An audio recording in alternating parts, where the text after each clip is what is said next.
There are, undoubtedly, places in the world where odd things are simply a matter of course. Our species has created big cities where the world around us struggles to survive in a bubble of bright lights and electricity. But out in the rest of the world, where the common comforts of modernity are a little less common, life can be a whole lot weirder.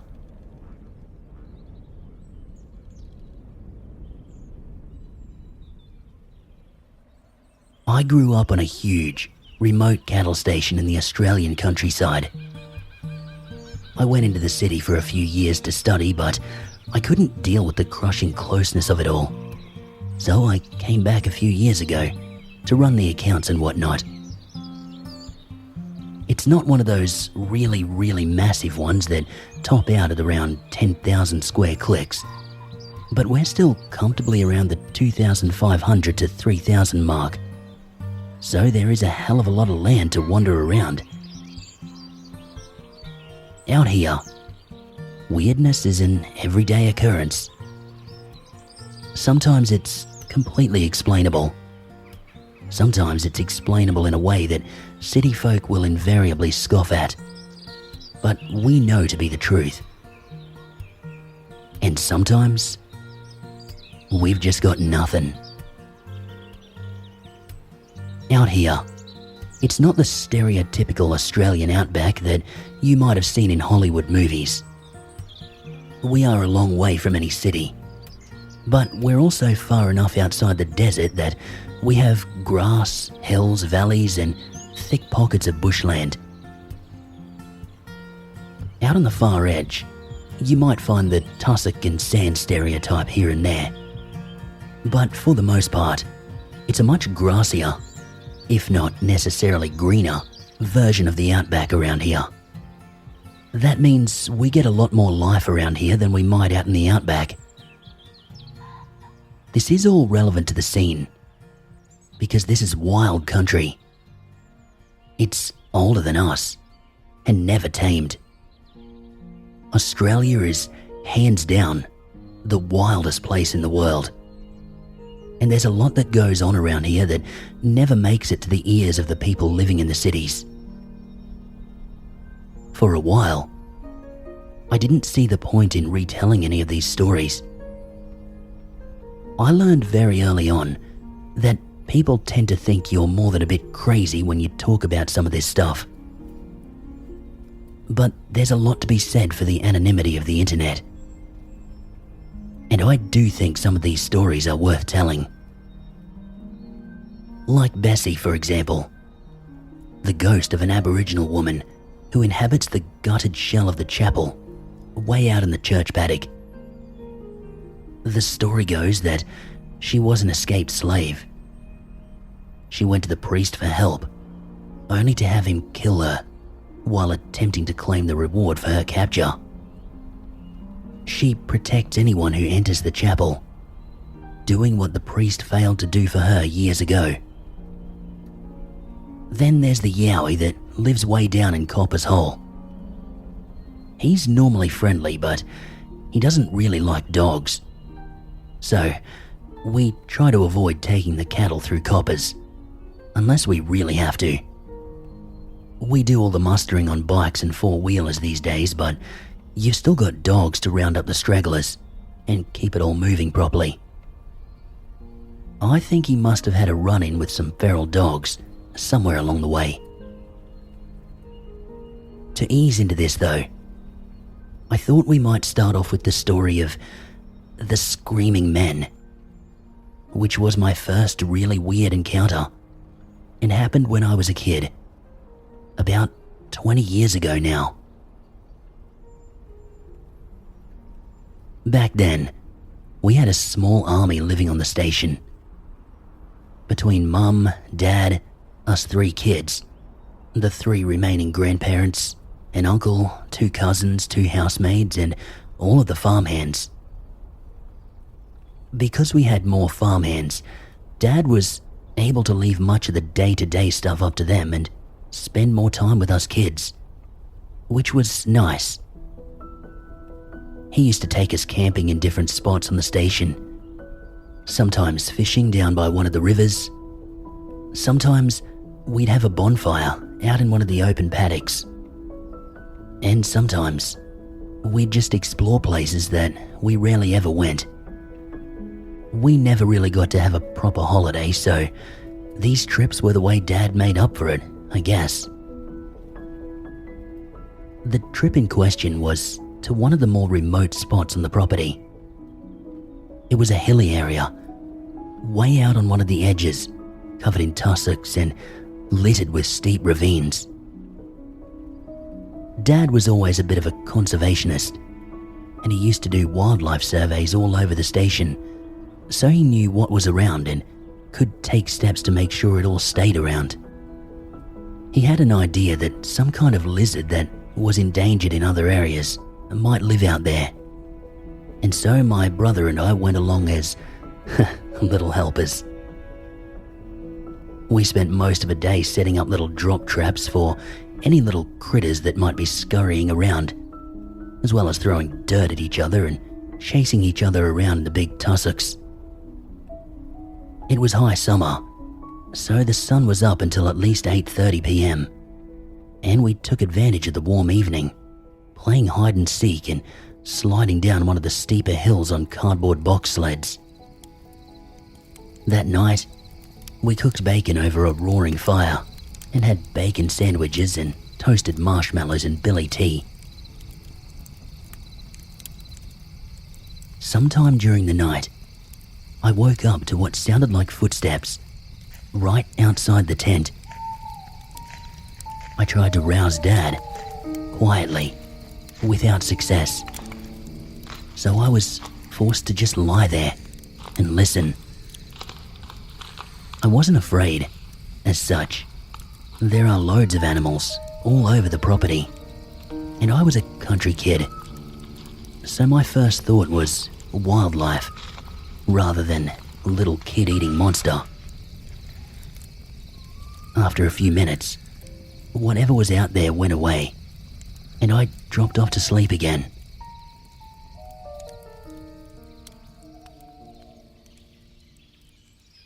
The next day, we checked out the drop traps, which was pretty cool for two reasonably small children. We got to play with little hopping mice and lizards and such for a bit, before we released them into the safety of the tussock grass. There was a bit of excitement when Dad found a death adder in one of the buckets, but he did also get a few of the lizards he wanted to find as well, so he was happy. Afterwards, Dad chucked us on the four-wheeler, and we headed off to explore the seemingly endless hillocks and ravines. On the surface, there wasn't a lot around, but we were curious kids, and the wombat and rabbit holes caught our interest. Then we saw a few rabbits and decided to try and hunt them, with absolutely zero success. Being the 90s, we were much less coddled, and once we got into a reasonably flat section of land, Dad gave us both a go at driving the ATV for a bit. Then we headed back to check the traps and note down all our little discoveries again. After another meal cooked over the fire, and an hour or so spent laughing at Dad's silly campfire songs, we once again turned in for the night, lulled off to sleep by the chirping of crickets and grasshoppers.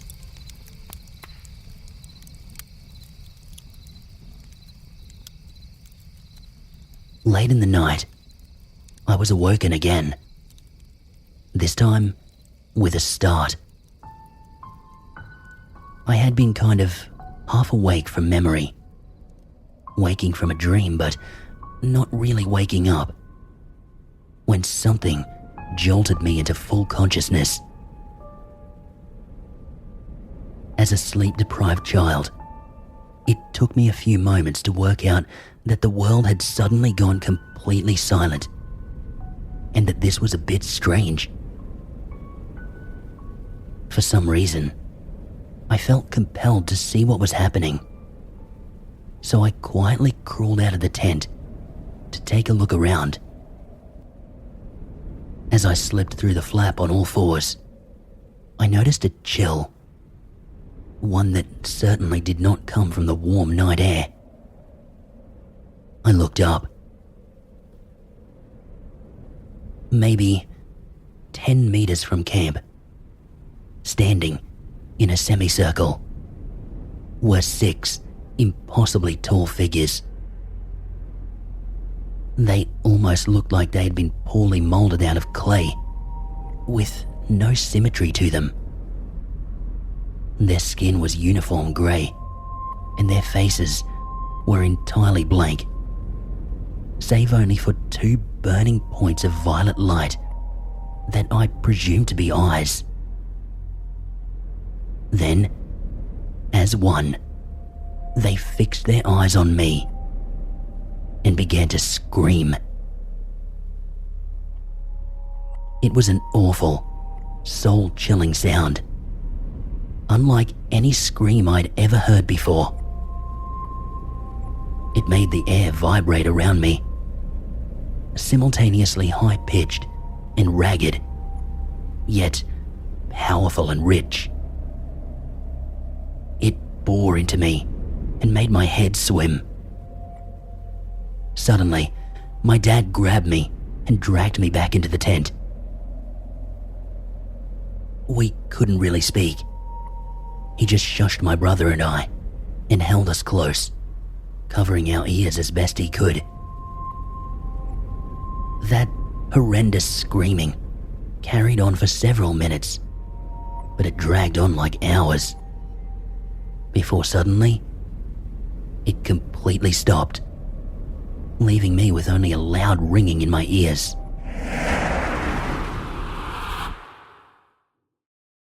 I looked at Dad, but he just shook his head and put a finger to his lips. Eventually, I fell asleep in Dad's arms, and when we woke, he bundled us into the Land Cruiser, quickly packed all our stuff, and headed back to the farm proper.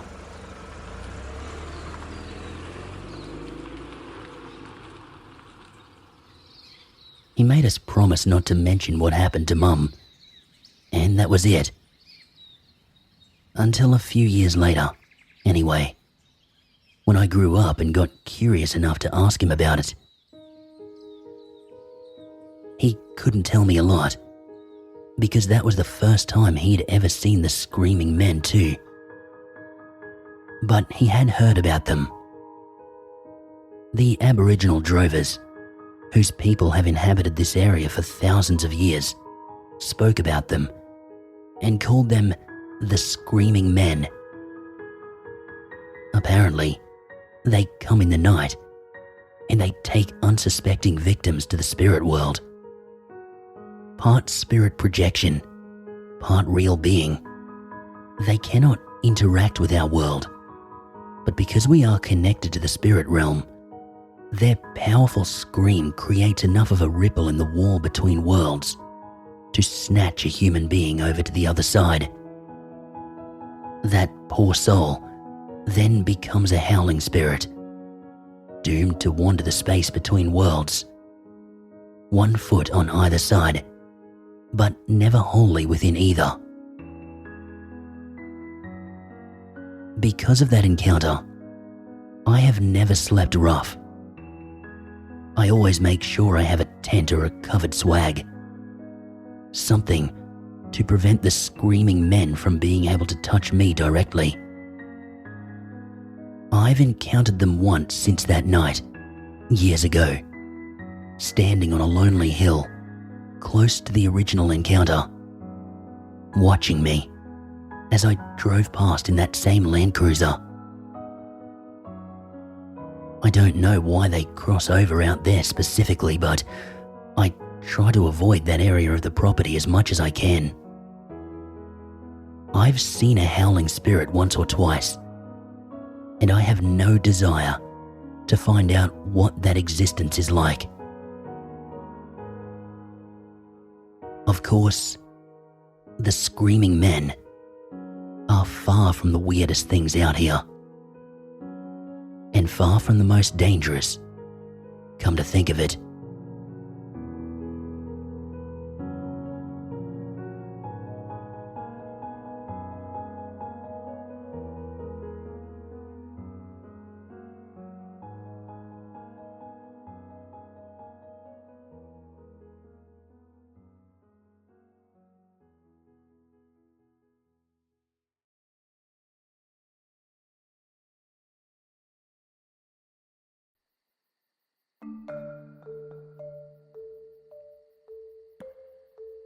Have you ever seen a Pixie Circle? I'm not sure if everywhere even has them, but I've definitely seen them all over the Outback. Circles of bare soil, surrounded by grass that refuses to grow into the centre. And no one really knows why. We've got a whole bunch of Pixie Circles, not all that far from the farm compound. Almost perfect circles of barren earth, bordered by thick grass, so close together they almost resemble honeycomb. The field stretches for hundreds of meters in every direction, pockmarked and alien. When the Europeans came out here, they brought their own myths of fairies and such with them, and so the name Pixie Circles was born. I've never really spoken to any of the indigenous folk about them, because they were always basically just a slightly weird grass formation. But I assumed that they must have had their own mythology around them too. Of course, the truth is always stranger than fiction way out here. When I was very little, I used to play in the Pixie Circles. I was always a bit of a rough kid, growing up on a farm and all, but I was still a kid after all, so there was always space in my imagination for all things fantastical. The Pixie Circles were one of my favourite places from around the ages of 6 to 12, because I had been told the anglicised version of the reason for their existence, and the idea of fairies appealed to my imaginative side. I used to run around all dressed up, wearing costumes that we picked up from the dollar store, imagining that I was an elven prince, and the circles were my kingdom. A few years ago, in my late teens, our property was almost directly under the shadow of a blood moon. For the older crowd like my dad, this was nothing more than a meaningless distraction that would prevent him from getting enough sleep to run the farm. But for me, it was pretty cool, and something I didn't want to miss. Not to mention, I had my first serious girlfriend at the time, and we would take advantage of any opportunity to hang out. So, after dinner on the night of the eclipse, we threw an old mattress in the back of one of the utes, stocked up on snacks, coffee and a 6-pack of beer, and drove a short distance up the hill behind the farmhouse to get a better view and, some privacy.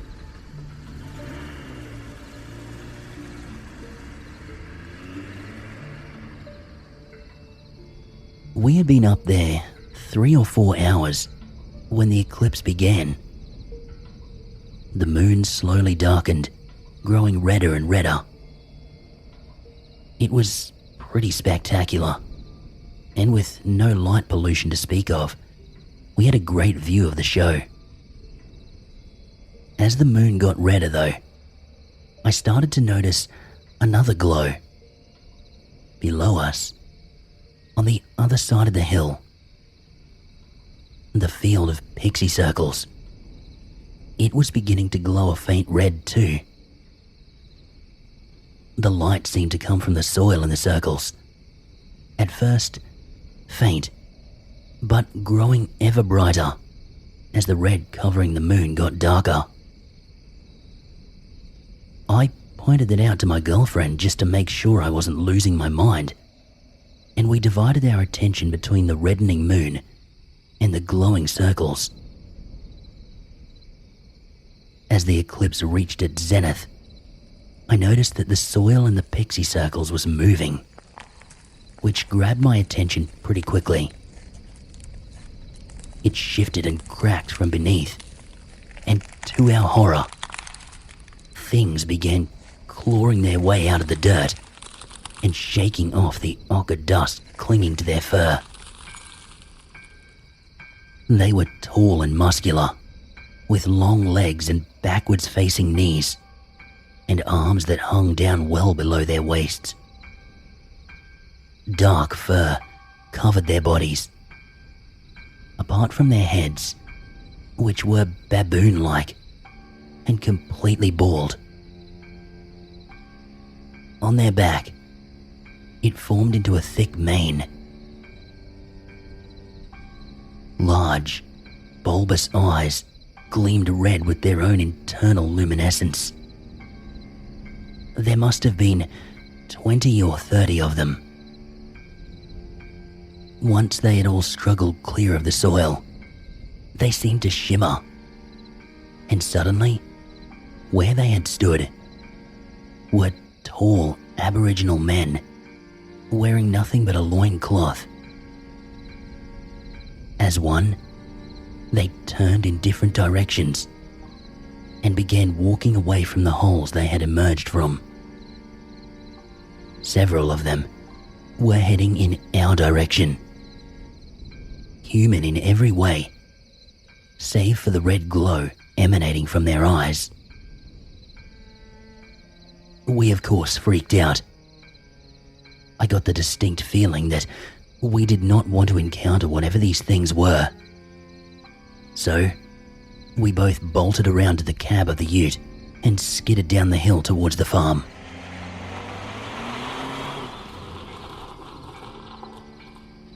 Our flight was noted by Murray, one of the senior workers who met us at the farmhouse door with a puzzled look on his face. His brow furrowed as we relayed what we saw. "Get inside, you two. We'll handle this."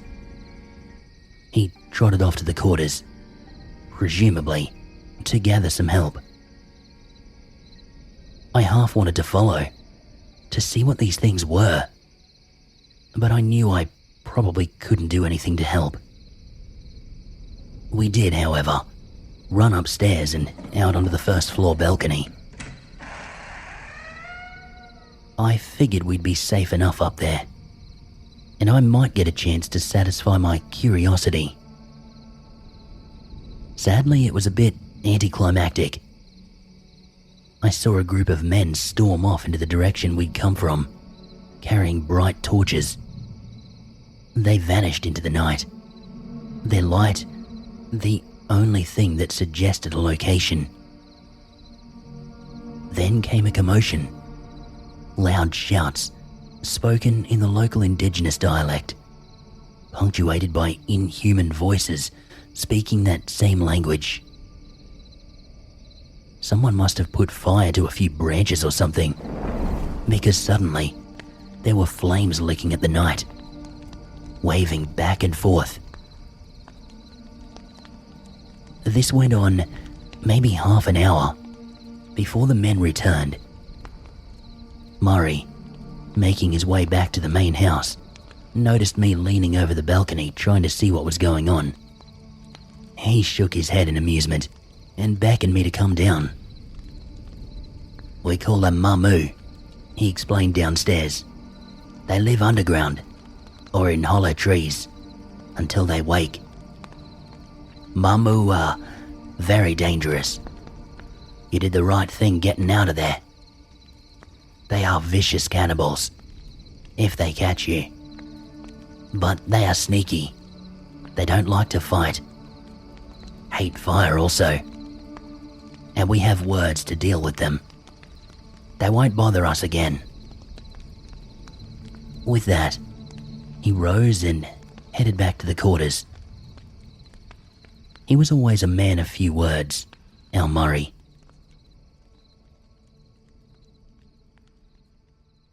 I avoided the Pixie Circles for quite a while after that. but I think the blood moon was the major factor in raising the Mamu. We've seen eclipses since, and a handful of the local farmhands have always headed out to the Pixie Circles, putting up bonfires. I'm not sure if any more of these things have awoken. The guys generally won't talk about it, for fear of bringing bad luck on themselves. I will say, though, that one night I was in town when a young Aboriginal man approached me just before I went into the pub. It's not unusual. Contrary to popular belief, most of the guys out here, they just want enough work to support themselves, and they know that the big farms are the best place to look. At the time, I actually was looking for a bit of help, so I was ready to sit down with him and chat. But this kid, he didn't say a word to me. He just smiled, really wide. It was creepy, but he seemed harmless enough, and I figured maybe he'd just had a few too many. I slipped past him into the pub and didn't give it any more thought. It was only later, when I really thought back to it, I realized his eyes had been glowing, ever so faintly red.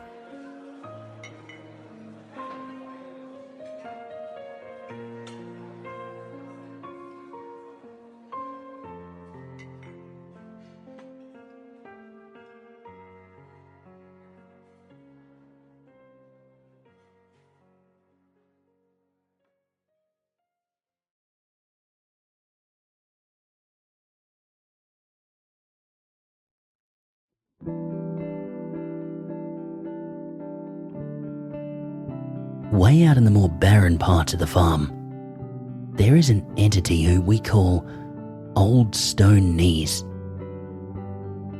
We've always known about him, but he's never bothered us in the slightest, which is actually slightly odd. See, Old Stone Knees is actually an ancient, malicious spirit. Although spirit is kind of a loose term in indigenous mythology and doesn't necessarily mean ghost. Spirits like him are said to mostly avoid humans. However, they are fiercely territorial and will slit the throat of any human who comes within their space and does not leave immediately, using a huge stone blade. He is called Old Stone Knees thanks to his defining characteristic, stone-clad knees.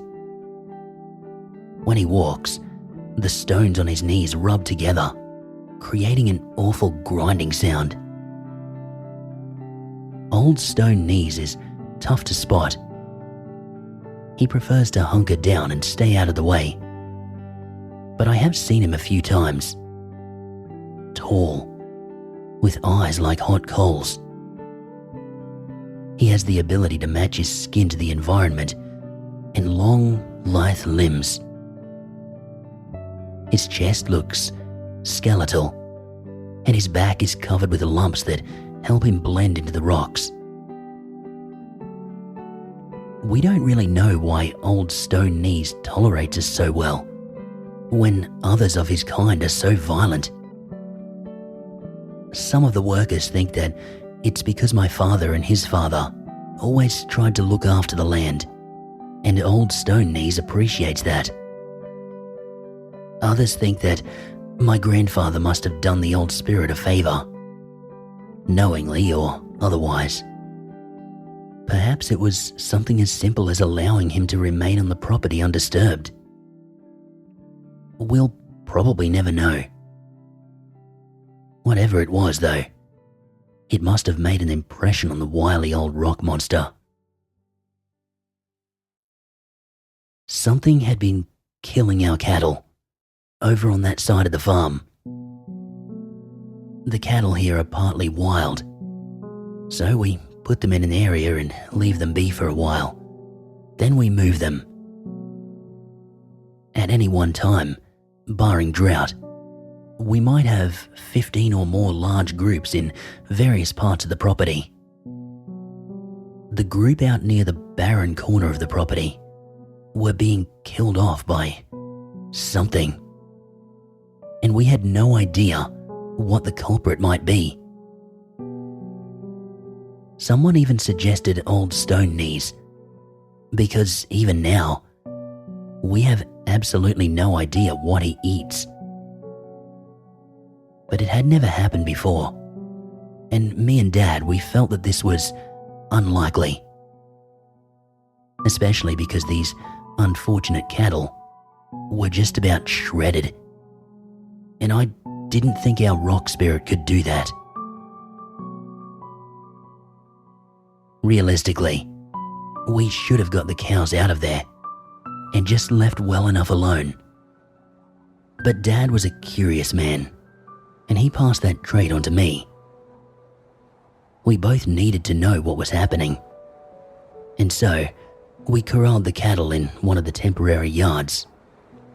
It was often easier to drive the trucks out to the cattle rather than vice versa, and we set up a stakeout. In the small hours of the morning, there was a huge ruckus at one end of the corral. The cattle were screaming, a disturbing sound that I had never really heard before. They charged away from whatever had got them so worked up, slamming into the fence at the other end with a resounding clang, denting the thick steel. Me and Dad shared a wide-eyed look, and then did something that would turn out to be a very bad idea. We each grabbed a rifle and stepped out of the Land Cruiser.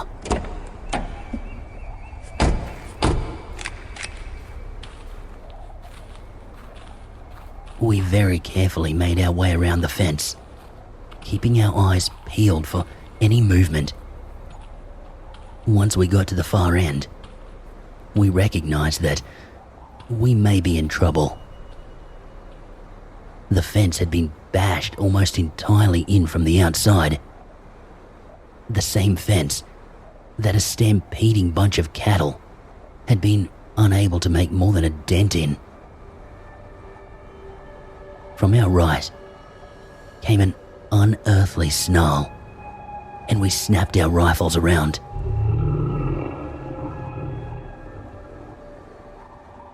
Standing maybe 50 meters away was a truly bizarre and terrifying beast. It walked on 4 legs that were almost askew, like a spider with 4 random legs pulled off. The legs were far thicker than any spider though, even relative to the size of the thing. Its body was squat and powerful, with a tail tipped with spines, curling lazily behind it.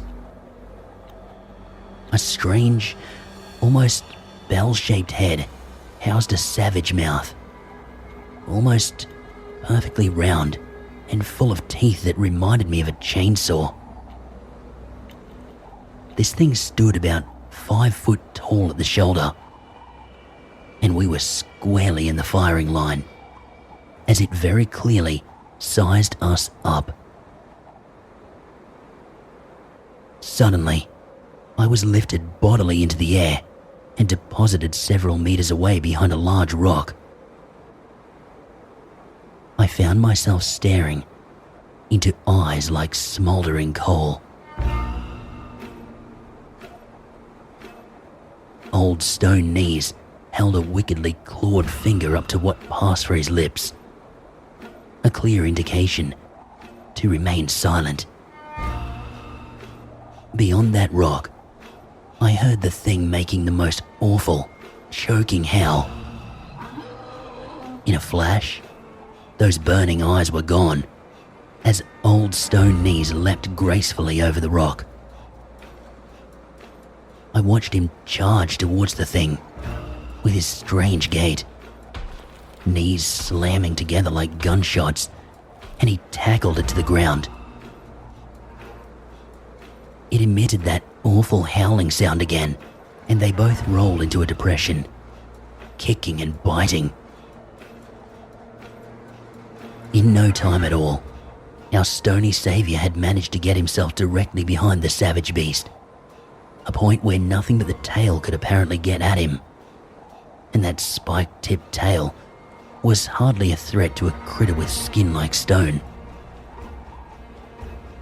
With a smooth movement that demonstrated an unnerving amount of power, Old Stone Knees gripped the thing by the back of the head and lifted it off the ground. His stone blade, which I had never seen before that night, made short work of the monster, splitting it in two from throat to hip and leaving it a gurgling mess on the ground. It happened like lightning. So vicious and so powerful was the attack. There were mere seconds between Old Stone Knees' dash from behind the rock and that bizarre monster lying dead at his feet. He wiped his wicked blade on the body, returning it to a sheath of some kind nestled against his long forearm. Dad and I were stunned. We crept stupidly out from our hiding place, not quite sure how to react. Those smouldering eyes watched us, head tilted in curiosity. Cautiously, I made my way towards Old Stone Knees, my eyes flicking to the corpse at his feet. "Thank you," I said, not even sure he would understand. "I'm pretty sure you just saved our lives." I was still shaken by the swiftness of it all. It probably wasn't the most gracious or intelligent thanks I've ever given. Old Stone Knees made a chuckling sound, half laughter and half pebbles on a boulder. He took 2 steps and was right in front of me. I felt compelled to offer more. "I'm not sure how to pay you back, honestly. Hell, I'm not even sure you understand me. If you ever need anything, you can find me at the farmhouse, okay?" He chuckled again and placed a hand gently on my head. "Understand," he said in a halting fashion. His voice sounded like a landslide. "No need. Soft men already give enough." I wondered what he meant by that, but before I could ask, he had vanished. The monster's corpse and the quickly receding sound of his grating knees, the only sign that he was ever there. Dad and I drove back to the farm in silence. When he sent some men out to retrieve the cattle the next day, the monster was gone. A stone can in its place. I've not encountered Old Stone Knees since, although I have been out there and tried to find him. Every time, I see new little stone cans. So, I know he is still out there. And for whatever reason, he's decided to help protect this farm from some of the weirdness out there. Some people have guard dogs. We've got a guard Malingi. Did I mention this place was a bit weird?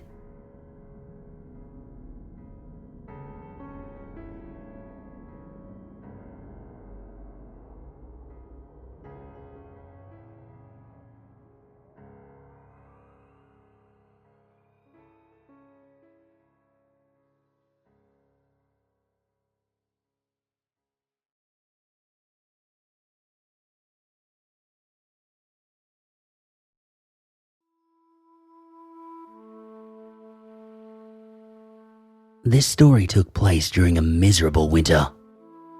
Cold and wet, and seemingly never ending. Yes, we do actually get winter out here, and it sucks. Cold winds blow almost all the time, and freezing rainstorms scud over with annoying regularity.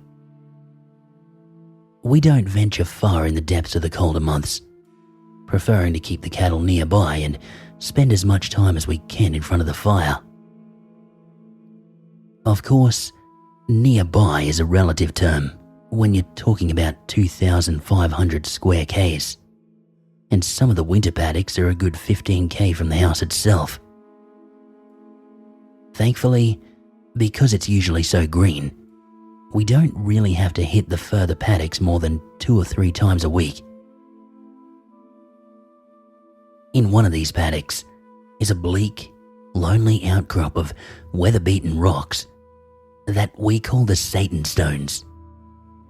They seem to sprout incongruously from the surrounding grass on top of a hill, lichen-covered and set in loose patterns. I'm not really sure where the name came from, to be honest. As far as I know, nothing had ever really happened out there. What is undeniable, though, is that the place just feels creepy. You know how you walk into a place and you get that shiver? Maybe the hair on the back of your neck stands up, or you get that unexplained knot in the pit of your stomach. That's what the Satan Stones are like. I always figured the name just came from that experience. But don't take my word for it, because I really don't know. We call the paddock the stones are in Lucy's, short for Lucifers. It's one of the better winter paddocks because it catches a lot of the rain and grows good feed. One winter, 2 or 3 years back, a whole group of cows decided to calve, because apparently the best time to do that is when the nighttime temperatures are dropping below 0. Dad decided that because of the sheer number of newborns, once they were strong enough to leave the tiny house paddock, we would send them to Lucy's, where the best feed was. It made sense, even though Lucy's is probably our second furthest winter paddock. Well, it did make sense, until we went out there one morning and found 13 dead calves scattered around the Satan Stones. This is a cattle farm, so a lot of the weirdness out here tends to involve the cattle. Whether they sense it, they attack it, fall prey to it, they're involved more often than not. They are also our livelihood, so we have to act quickly whenever something like this happens. Needless to say, these were not usual cattle killings. No predator, natural or bizarre, had killed that many calves in one night without feeding on them. And no animal had arranged them so neatly and deliberately around the stones. All of them had their throats cut, tongues and eyes removed, and all were splayed out in the same position. We were puzzled, and we knew we had to get to the bottom of it before any more cattle were lost. Dad was getting a bit old by this point, and his roomy joints meant that spending a night in a freezing paddock wasn't really his thing anymore. So I volunteered to hang out with a few of the workers and see what we could see. It was a clear night, which is always worse out here because the temperature absolutely plummets. The moon wasn't full, but it was nice and bright, and we could see the mob of cattle very clearly. They were pretty happily settled, so it seemed that whatever had killed the calves was nowhere nearby just yet. There were 6 of us in the Land Cruiser, so I decided to grab an hour or so of sleep, let the others take the first watch.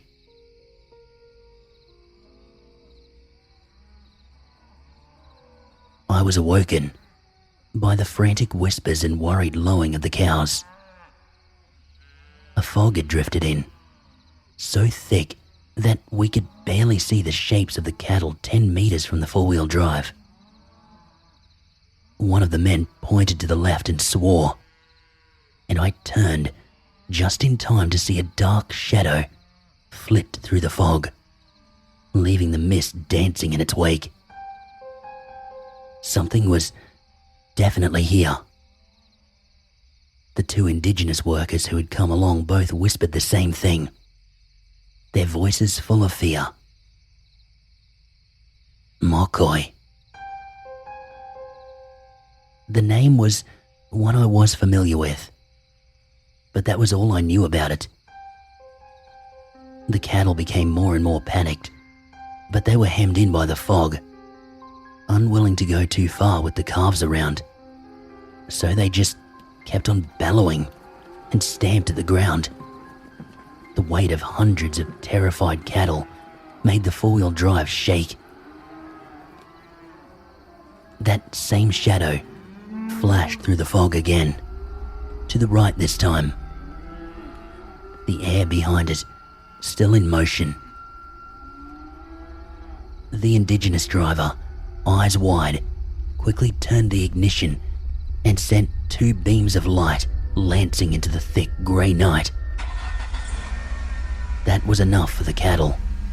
Calves be damned, and they stormed off in the other direction, with their young struggling to keep up behind them. They quickly vanished into the fog, the thunder created by a wall of panicked flesh reverberating through the still night air. All of a sudden, that shadow materialized in front of us, right there in the headlights.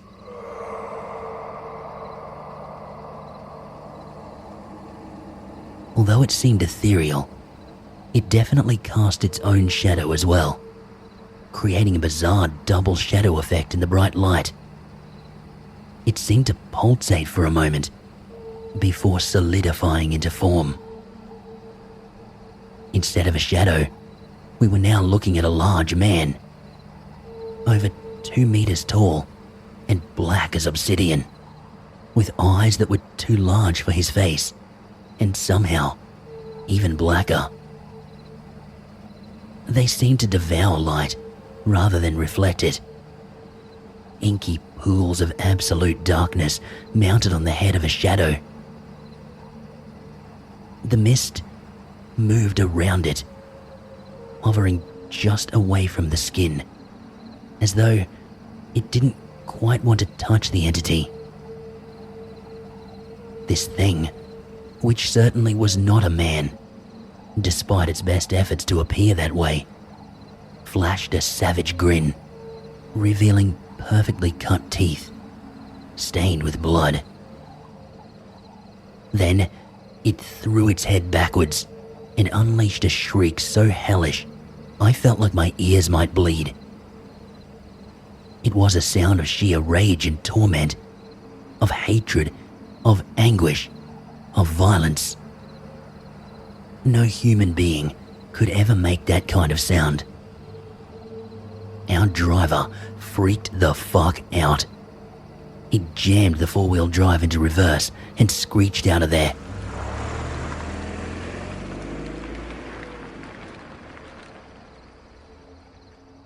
The shrieking shadow man made no move to follow, as the driver fishtailed the four-wheel drive and tore off towards the safety of the farmhouse. I honestly didn't know any of our beaten old vehicles could go that fast, skidding back into the main complex at alarming speed. I immediately went to tell my father. His face fell, and he leapt out of bed with a vigor I'd not seen for a few months. "Go and get Murray," he ordered. Murray, who you might remember from the second story, has been on the farm for decades. He is, hands down, the most familiar person with the land and everything that happens on it. He has way more stories than any of us, a couple of which left him with scars. He came without question, his face a mirror of Dad's. Sitting in front of the fire at the main house, Murray spoke about the Shadow Man and what it truly was. My people, like some others, believe that death is not necessarily caused by anything of this world. It is caused by something from another world. Western folks believe in the angel of death, or death as a bloke with a cloak and a scythe. Mokoi are death. They are entities of pure darkness, a source of black magic. They feed on life itself, and doing so causes the victim to lose their health and eventually die. A Mokoi that's powerful enough to take solid form in this world is something terribly dangerous. As he said this, he absent-mindedly traced 2 fingers over the scars on his neck. There's not much we can do but keep it from these lands. I know of a ritual that will keep it away, but I'm not powerful or wise enough to banish it back to its own place. Maybe, if it can't access those stones, it'll move on.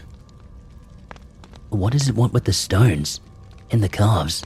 I asked, and he simply shrugged. It kills to feed, just not on meat. Those stones are a place of ancient magic, older than my people even. Places of power attract powerful entities. He cleared his throat. When the sun comes up, I'll get some lads together. We'll run the boundaries and perform the ritual. Probably be gone a couple of days. Ceremony'll make a barrier, and the Mokoi can't come within the barrier. It's not permanent, but Mokoi are impatient, insatiable creatures. Hopefully it doesn't go anywhere else and cause problems. I had a few sleepless nights after that one. The howl of the black-eyed Mokoi echoing in my ears until Murray and his crew returned and said the job was done. Obviously, we moved the surviving cattle out of Lucy's as soon as the sun rose, and the Mokoi returned to wherever it came from for the day. Murray and one of his men volunteered to keep watch over the stones for a few nights and make sure the evil spirit was gone. We turned Lucy's into a lucerne paddock after that, which I thought was quite amusing, in a dumb kind of way, taking advantage of the fertility of the soil without having to put animals in there again. We've not seen any signs of a Mokoi since. I didn't forget Murray's scars though, and the way he subconsciously felt for them when talking about the demon spirit. His Mokoi story, which I will tell later, made me realize that some of the weird things way out here in the Outback are really, really not to be messed with.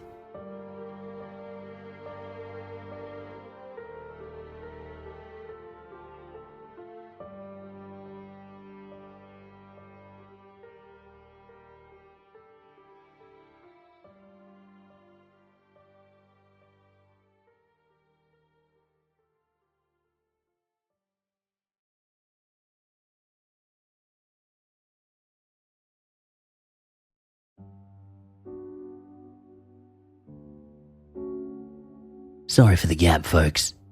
We had a cattle drive to do. Anyway, this one is a pretty recent and tragic story. One that made a big impact on the farm as a community. Way out here, as you can imagine, we don't get a lot of tourists There are more famous places, more noteworthy sights than most of what you can find around our place. That said, we do get a steady trickle of backpackers. Generally, the kind who have hired or bought a crappy old van and just picked a direction and started driving. Often, we'll put these folks up at the farm. We might even employ some of them, cash in hand for a few weeks. Works for us and works for them. We get some extra labor when we need it and they get a bit more cash to carry on their adventure. It's not technically legal, but way out here, you learn to bend the rules and take any extra help you can get. I'd guess we normally see 4 or 5 backpackers every month or so. 2 summers ago, we had a group of 4 Germans come through the place in a beaten old Mitsubishi van. They had asked around town, looking for a good spot to camp away from the world for a week or so, and eventually had been sent up to our place. Along one of the small rivers flowing through the station is a series of billabongs, almost completely unspoiled and well beyond the areas where we regularly run cattle. They were friendly enough, 2 couples around my age, and Dad loves meeting travelers, so he insisted they have lunch with us while we showed them where to go. He's never really been off the farm, aside from a few trips into the city, and I think he's fascinated by the idea of traveling. He chatted with them for a couple of hours over a few beers, sharing stories and whatnot, before he pulled out the map and showed them the best way to get to the billabongs.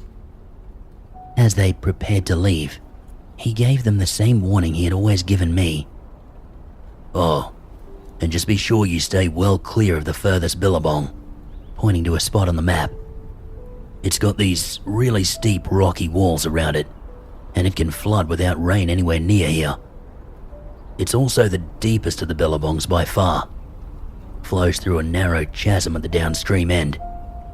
You can get sucked under by the current, even though it looks glass calm on the surface. And there's all sorts of shit to get tangled in at the bottom. Walk along the walls at the top if you want. There's a good track that runs about 20 meters above the water. But never go down to the water's edge, and definitely don't swim in it." They nodded their assent, and we all shook hands and sent them on their way. They would be out there for at least a week, and they promised to check back in on their way out. So we went about our day as the van trundled off in a cloud of dust.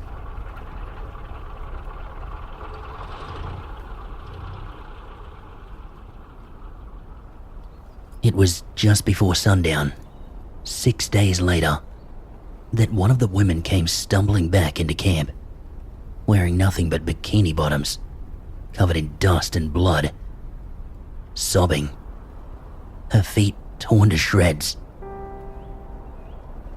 It must have taken her a full day or more to follow the road back to the farmhouse on foot. She was clearly in shock, and I quickly ran to her as she collapsed to the ground, carrying her the last few hundred meters into the farmhouse. Her appearance set off an explosion of activity.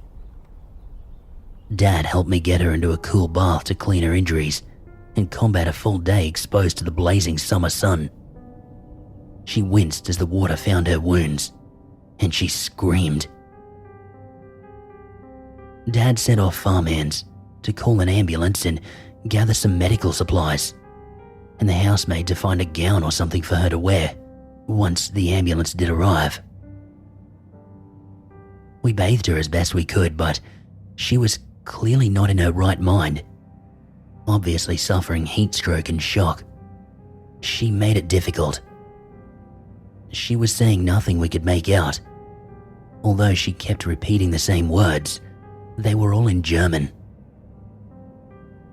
Me and Dad stayed with her until the ambulance arrived about 90 minutes later.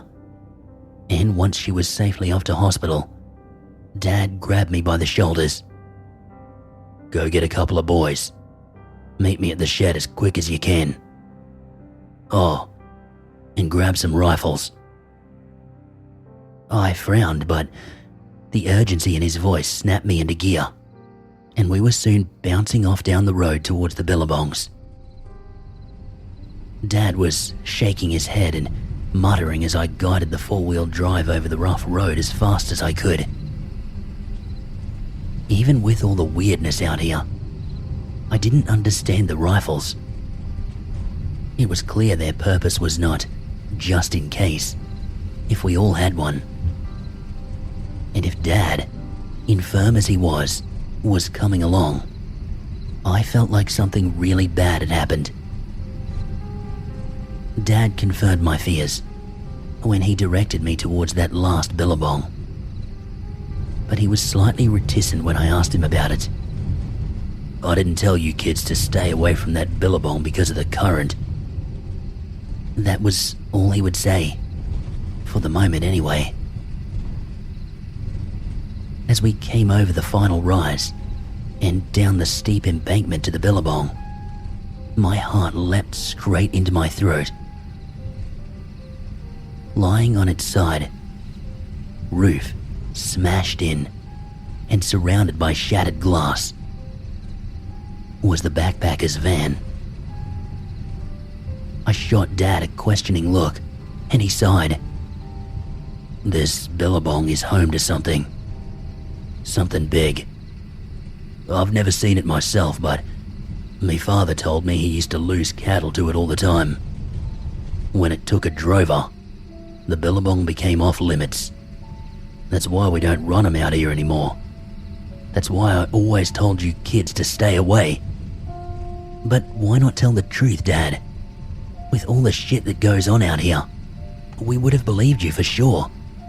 "Because of everyone else who comes out here, who isn't familiar with the way it works. I needed to be sure that you kids would tell the same story I did. Kids talk, and if people hear stories of monsters, they'll eventually be curious enough to check it out.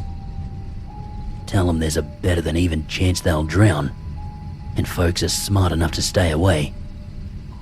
Well, most are." He nodded to the trashed van. "This Billabong's far enough away from the others we've never had a problem. I should have known someone would be stupid enough to come down here one day."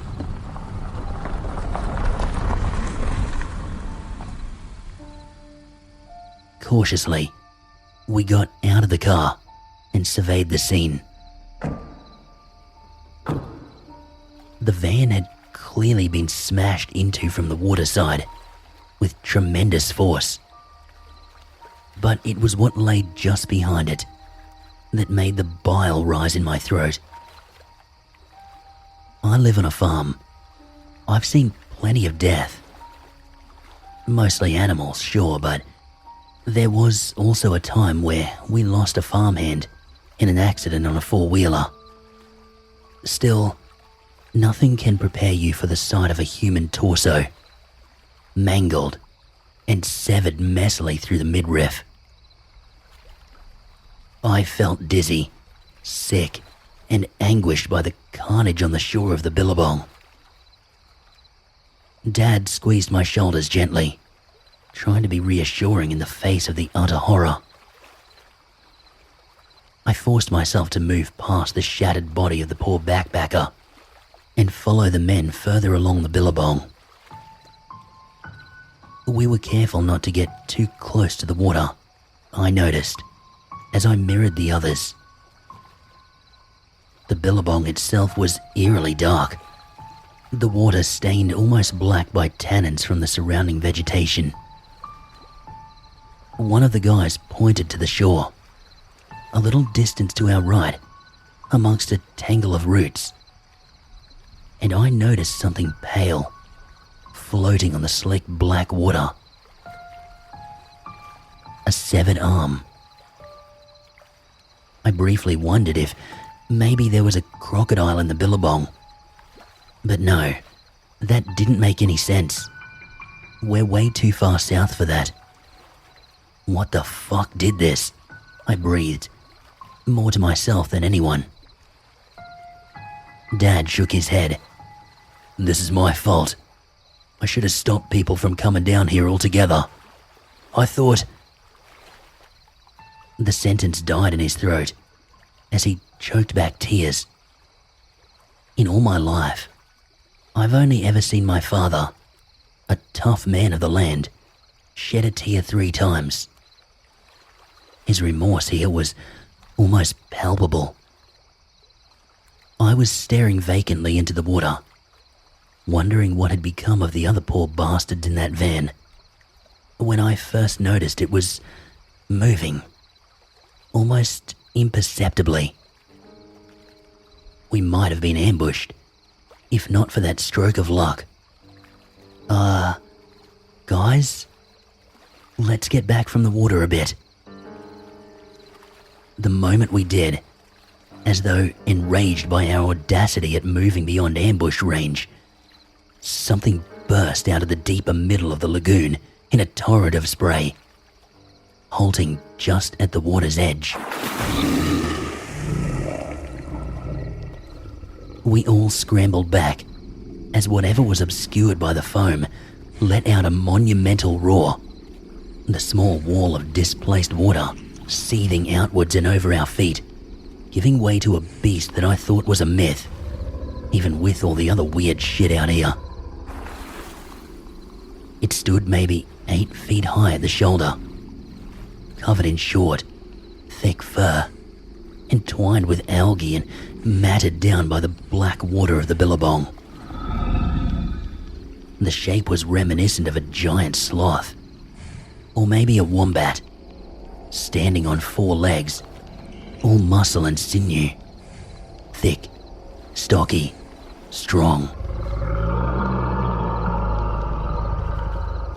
A broad head and a snubbed face held 2 wide-set yellow eyes, while the short snout boasted 2 scimitar-like teeth sweeping from the top jaw to below the bottom. It looked at us, and it bellowed again, pouring at the water in preparation for a charge.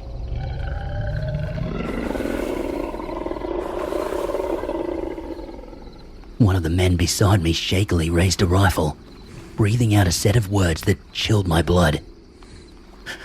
"Mother of fuck. It's a dead-set fucking bunyip." Dad put a hand out and gestured the man's rifle down. "That thing's built like a truck. All you're gonna do is piss the fucker off. Let's all slowly and quietly get back to the cruiser and get the fuck out of here." The bunyip stood there, snorting and snarling, weighing up the threat. Slowly, we crept back to the car as meekly as we could, not wanting to incur the wrath of the beast any further. It glared at us while we inched our way to relative safety, slinking into the car and quietly shutting the doors. Then I fired it up and all hell broke loose.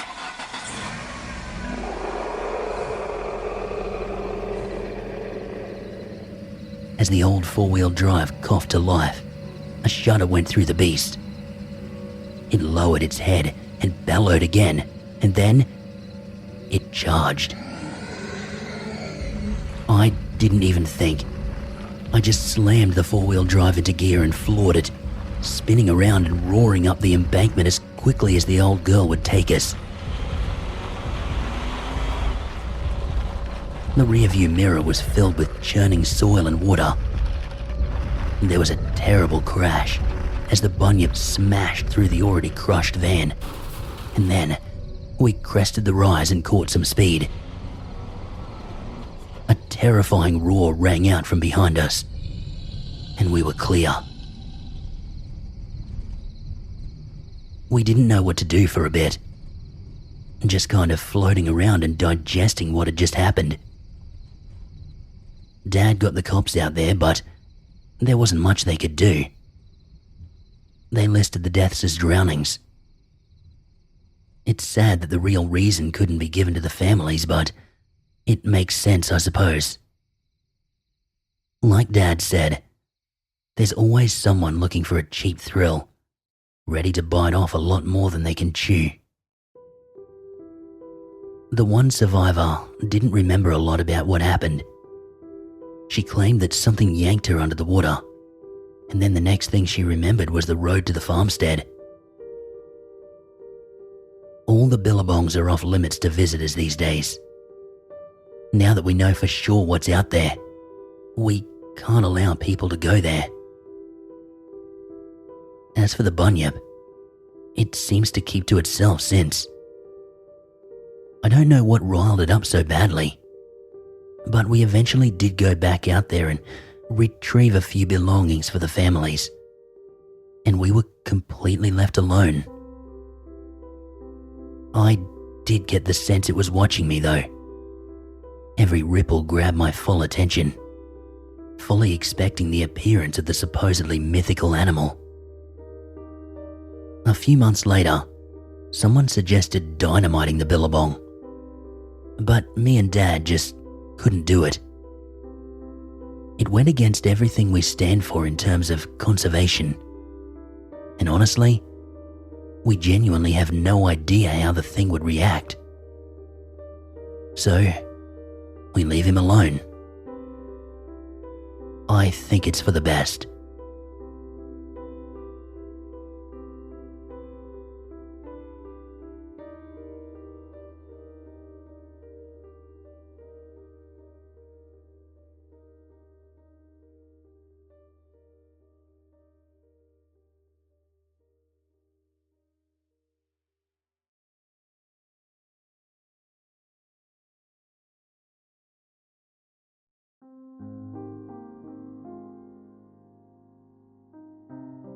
Many thanks to those who have asked me about the drought, but we're actually doing okay out here, all things considered. It is getting a bit tougher to find fresh feed and we're having to put in longer hours, but we've still got plenty of water in the dams and the hay sheds are full. I feel for the smaller guys, or those who are in drier places. But out here, some of our dams are big enough to have yacht races in, so we'll be fine. After the story of our brief encounter with a Mokoi out in Lucy's, I said I'd be sharing Murray's story. Murray is a fixture on the farm, and he has been ever since I was a kid. I genuinely don't even know how old he is or what he actually does around here. Although I do believe he has some kind of spiritual abilities. But he's just Murray, and he might as well be family. A man like Murray has an endless supply of stories about anything you can imagine. Beyond his own experiences at the farm, he and his family have lived on this land for centuries, passing down all sorts of tales about all sorts of happenings. This tale, though it did not happen on our property, is the one that chilled me the most, particularly given our own Mokoi problem. As a young child, Murray lived in a community quite a way west of our property. It's fair to say that Murray, although his family did escape much of the worst the Aboriginal people had to endure, was raised in poverty. But at the same time, he'll tell you himself that he never really wanted for anything. Coming from a long line of ancestors who lived off the land for millennia, he and his relatives eked out their own existence much the same way they always had. I have no idea when any of this took place, but given Murray's age, I would guess around 50 years ago. He was living in a tiny village, one of several collections of very basic tin buildings within a 50-kilometer radius or so that formed the basis of a community. During a particular hot, dry summer, things started going missing. At first it was small things, totems and trinkets. The people didn't think a lot of it. They even blamed the ravens, since they're notorious for taking anything slightly shiny or interesting if the mood takes them. When the ravens themselves vanished, and things kept on disappearing, they blamed one of the children. When that child went missing, shit really hit the fan. The missing child, a young boy, wasn't found within a few days. Obviously, this was tragic and upsetting, but it was also confusing for the elders of the community. There were literally no predators out there at the time. This was before dingoes made a comeback and before feral dogs were even a problem. And if he had fallen victim to a snake bite or similar, they surely would have found him within a few days. It only got worse, as children in each of the other small family villages continued to go missing over the next few weeks. 1 from each, 9 in total.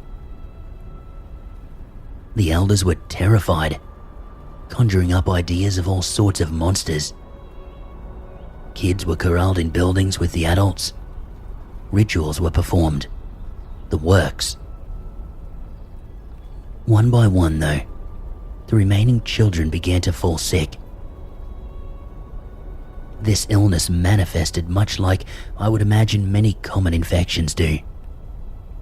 The first symptoms were fatigue and irritability, a loss of energy and appetite, and aching in the head, limbs and joints.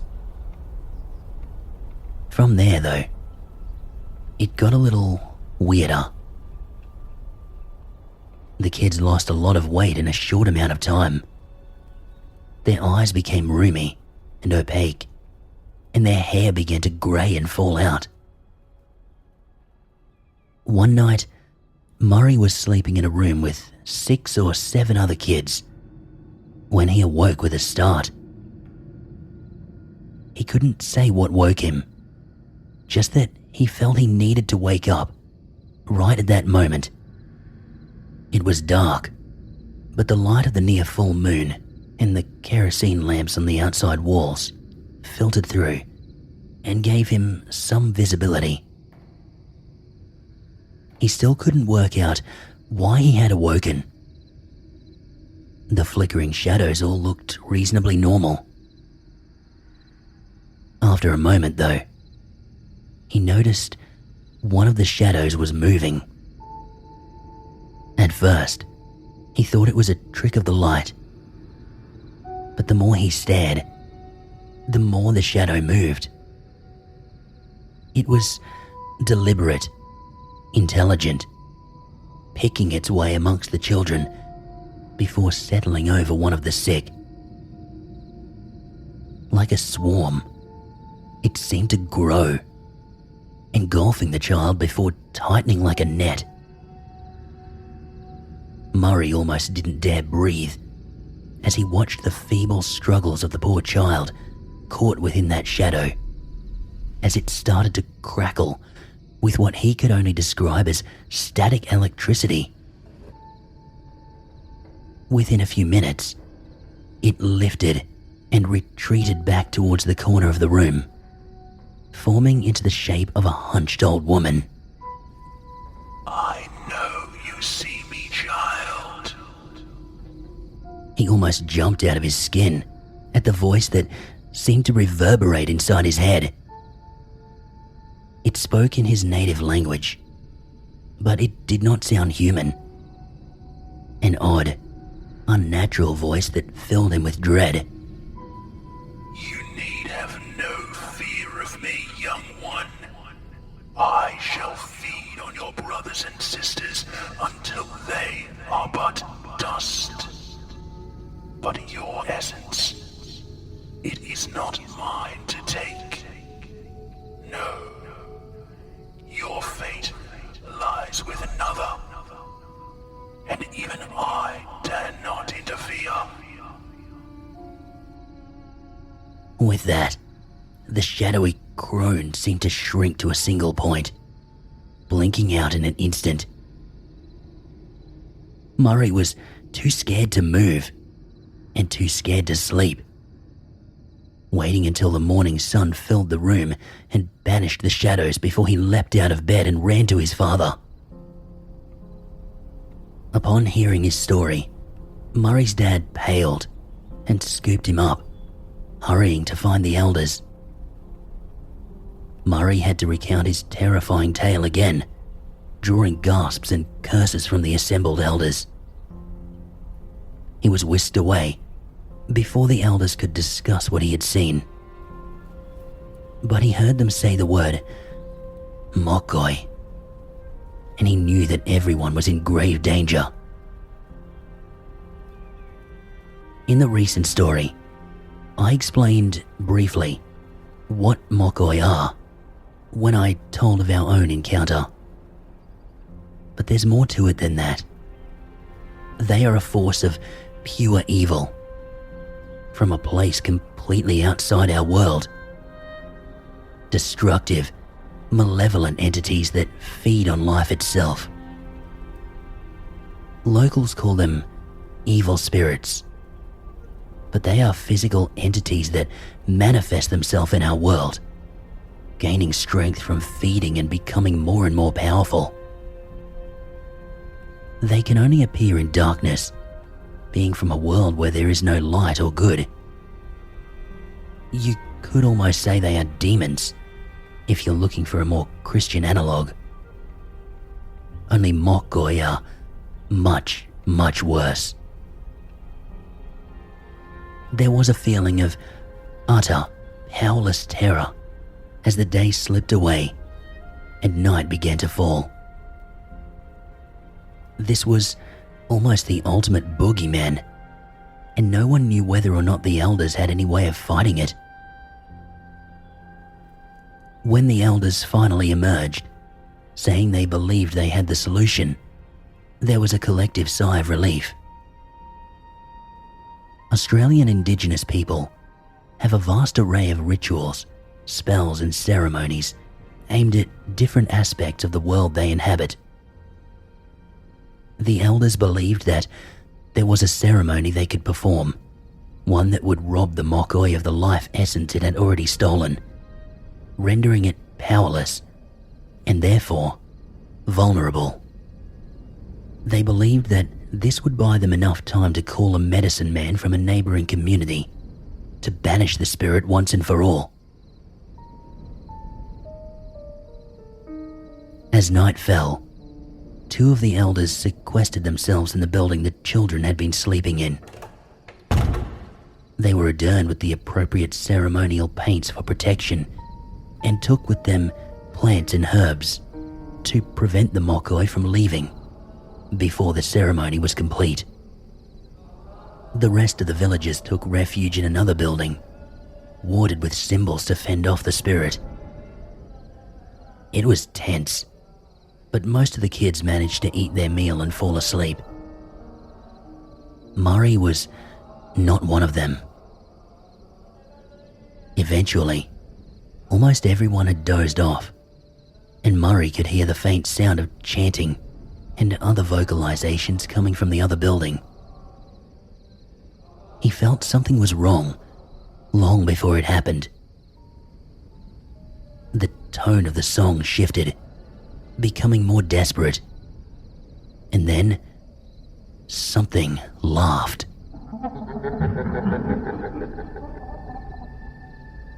It laughed so loudly that it woke several of the folks sleeping around him. A demented laugh of pure and total disdain. One of the elders shouted, and then everything went to shit.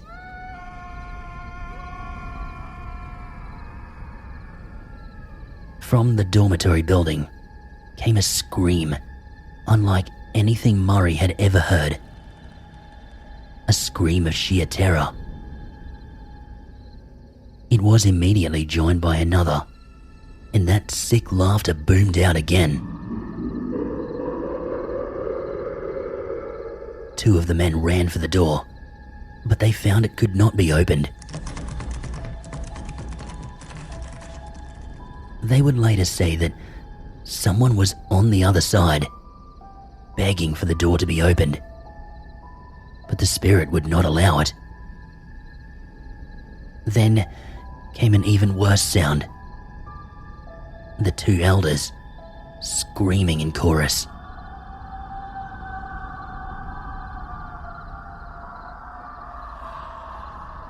Murray said that it was the most terrifying sound he had ever heard in his entire life. Shrieks of torment so agonizing that it must have taken all sanity and left something animalistic behind.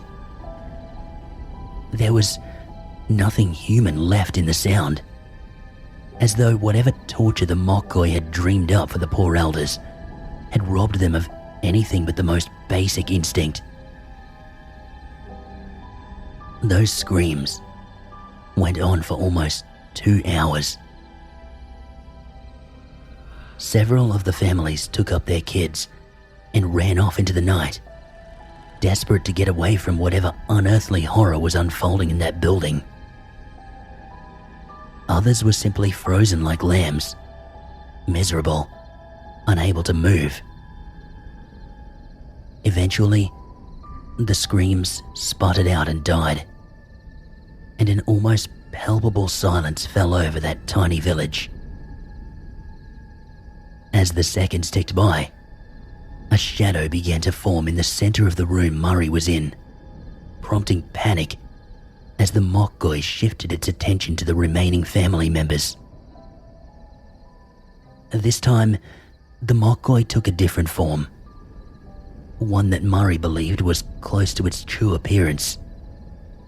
Tall and lean, the spirit seemed to shift and boil, making details impossible to see.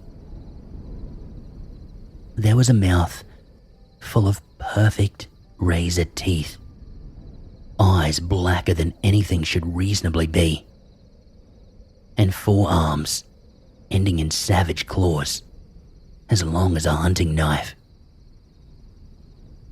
One of the uncles snapped out of his stupor and for some reason decided to attack the thing, which decapitated him with nothing more than a flick of the wrist. Murray watched dumbly as the disembodied head dropped to the ground with a soft thump. He should have been terrified. He should have run. But Murray was overcome with a sense of calm that he honestly had no explanation for. A voice filled his head, much the same as the one the previous night. He did not understand the words, but he found himself repeating them in a voice that was not his own. The Mokoi immediately tilted its head and fixed with a glare. It seemed to blink out of existence and then blink back directly in front of him, picking him up with a hand so cold it stung his skin. "What an interesting development," said the spirit, sounding more amused than anything. "I can see why your fate is as it is, little sorcerer." It traced a claw over Murray's cheek as he continued to speak words beyond his own comprehension. Suddenly, the Mokoi pulled the claw back, as though it had been shocked. Its demeanor changed entirely. "I may not be able to kill you, worm, but that does not mean I cannot put an end to this all the same." A clawed hand closed around Murray's throat, and the cold sensation grew into a scorching burn. The voice in his head never wavered, and he felt a strength fill him, combating the pain. Murray's story gets a bit sketchy here. I think partly because he is getting on, and partly because whatever the actual sequence of events was, it was hectic. He almost felt that he was simply an observer in the whole thing. The Mokoi, apparently feeling this strength too, howled and threw him across the room. He went crashing through a tin sheet wall, but the words never stopped, and he never actually hit the ground. It was like he was hovering. The Mokoi let out a shattering roar and was gripped by white light that sneaked around it like vines, trapping it in place.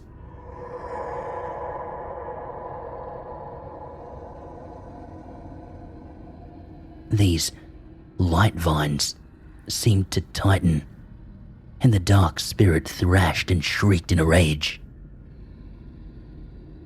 As they tightened more and more, the Mokoi began to shrink, and eventually it vanished in a blinding flash of white light. When I asked him how he managed all this, Murray absently felt for the burn scar on his throat and smiled. Who knows? Something helped me, that's for sure. Might have been an ancestor spirit. Might have been the spirit of the land who wanted that evil thing gone. Might have been a whole lot of things. I never could remember what I said to banish the thing. We burned the village the next day, got the hell out of there, and eventually wound up out here. I started doing some training with a medicine man, but I didn't feel like it was the place for me. The land out here called to me, and so I turned up and asked your family for a job. Been here ever since. That was all I could get out of him. About the Mokoi, anyway.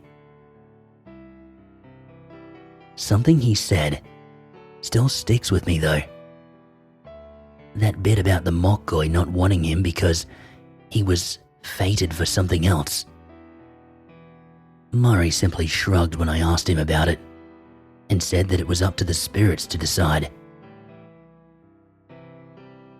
I still couldn't help but wonder what a Mokoi, an entity that is essentially personified fear, would worry about so much that it didn't want to muscle in on its territory.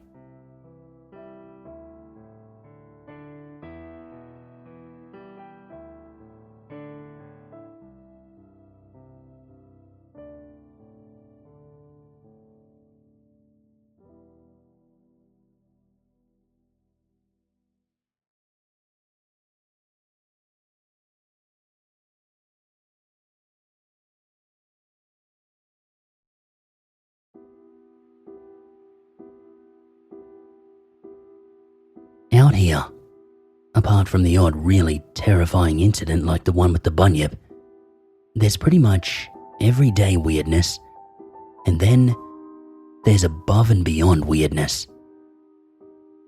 This one is definitely the latter. In the summer just gone, a man drove up out of the blue. He looked like a city kind of guy, for the most part, although he clearly spent quite a bit of time outside, judging by his tan and the lines at the corner of his eyes. He introduced himself, although I'm not sure it's a nice thing to do to name him here without consent, so for the purposes of the story, we'll call him Jack West. Jack said he'd spent a lot of his life tracking down stories of the paranormal, hunting evidence of strange creatures and supernatural beings. Personally, I'd always wondered why we didn't get more guys like that out here. Maybe the isolation keeps all the weirdness hemmed in, or maybe it's just that safe bubble that people in the cities live inside in action. They don't hear about stuff that happens outside it because, to them, there is nothing outside it. Trust me, this is no Skinwalker Ranch. It's just the Outback, and it's this way wherever you go. if you look hard enough. Plenty of people never see what's right in front of them, mind you. Anyway, we figured Jack was here because someone had finally listened to the whispers that do get out about what happens outside the places where people have driven out the rest of the world. We were only partly right. A lot of the family have no time for people like Jack, but Dad certainly does. He says he appreciates people who are able to look beyond what they are told to be true and make some effort to find out what is actually true. No more than a handful of people will ever believe anything Jack writes, much like no more than a handful of people will believe anything I talk about in these stories. We welcomed Jack in for a cup of tea and a chat, and it turned out he was looking for a dinosaur. No, I didn't write that wrong. See, there have been stories for as long as I can remember of a monster that, at the very least, closely resembles a dinosaur. The Burrenjaw. It has appeared in ancient cave art, and most people thought it was a spirit creature, until there were some sightings of it in the 70s. Even these days, so-called Burrenjaw tracks will show up every now and again. But it's not something I've ever really taken seriously. Not until I met Jack. Jack was very enthusiastic and had a wealth of knowledge about cryptids of all kinds. He was actually a very interesting man who had seen and done a lot. That is, if his stories were all true. Dad was particularly captivated, although I did see a little eye roll when we finally got onto the subject of the Burrenjaw. Jack wasn't perturbed at all, though. "Yeah, that's the reaction I normally get," he laughed. "But I genuinely think it's out there." He was an animated guy, passionate about what he believed in. Within minutes, there was a map of the region spread out on the table, and Jack was pointing fervently at various areas. "Over here, there was a sighting in 1976, and down by Dover Bridge in 1990. There was a series of sightings reported in the area around Janet's Gap between 78 and 92. In 2001, a hiker reported seeing tracks along the river in Blackwater Gorge. But the best sightings come from the hills north of here." He jabbed a finger at the map, indicating the range of crags that just pushed into our northern border. They were pretty unfriendly, riddled with deep ravines and steep gorges, but weren't really high enough to have any official name. As with most ranges in Australia, we had named them the Carterfield Hills after the property my great-grandfather grew up on. These hills are a hotspot for Burrenjaw sightings and evidence. I found dozens of stories from way back in the 1800s, up to about 2 years ago. Then, last year, a soldier was out there just keeping himself sharp, and he had an encounter with what he described as a large reptile that stalked him for several k's. That was about 150 kilometers away from your border. But the roughest country is where I think it must live if it's out there, and that's the southern end of the range, nearest your property. I've come to ask your permission to access the hills from your place and move further north from there. Otherwise, I've got to go about 100 k's further." Dad had a look in his eyes. Curiosity, clearly piqued. "Sure, on one condition." Jack smiled. "It's your land, mate. What can I do for you?" "I want to come with you." He laughed at that, but not derisively or anything. "You know what? That sounds like a great idea. I know nothing about the terrain out there, so a partner who does would make it a lot easier."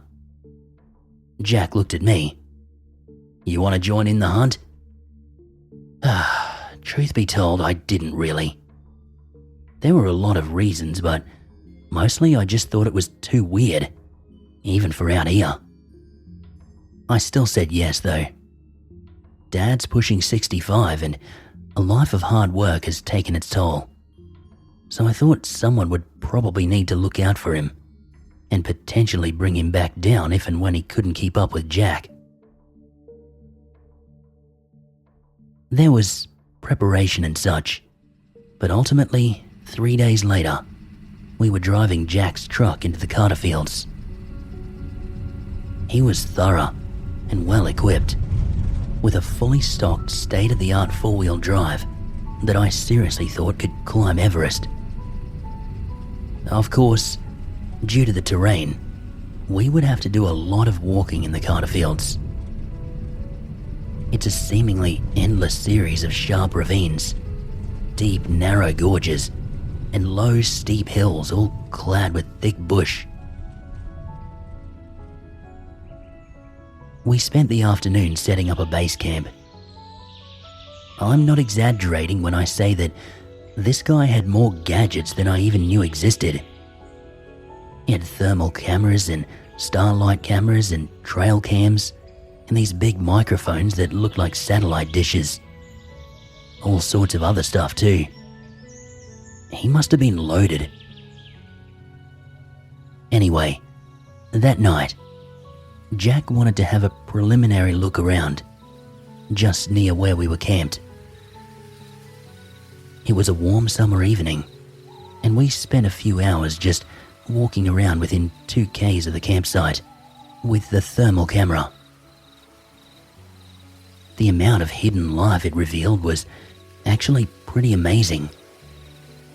But predictably, there was no giant dinosaur.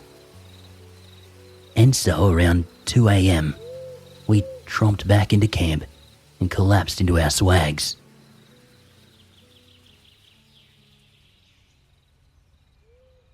Four more days were spent exploring the ranges, hiking in and out of thick pockets of bushland choking deep ravines.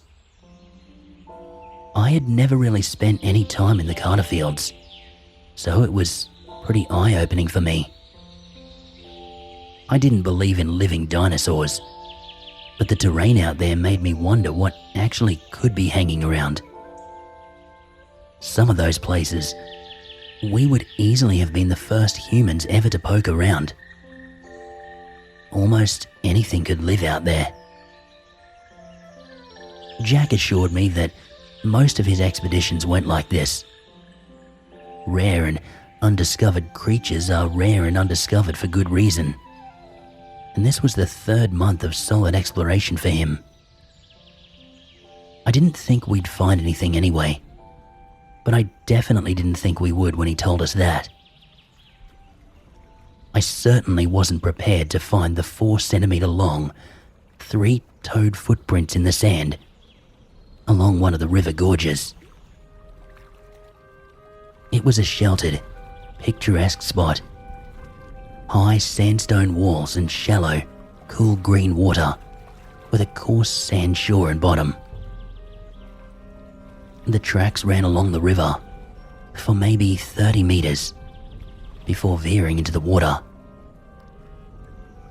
Dad and Jack were ecstatic, and I have to admit, I was pretty shocked. They looked something like emu tracks, but no emu gets that big, even out here in the weird lands. This is the part of every other strange creature story I've ever read where the discovery can't be documented. People don't have cameras, or they mysteriously don't work, or some other fanciful thing steps in. Not here though.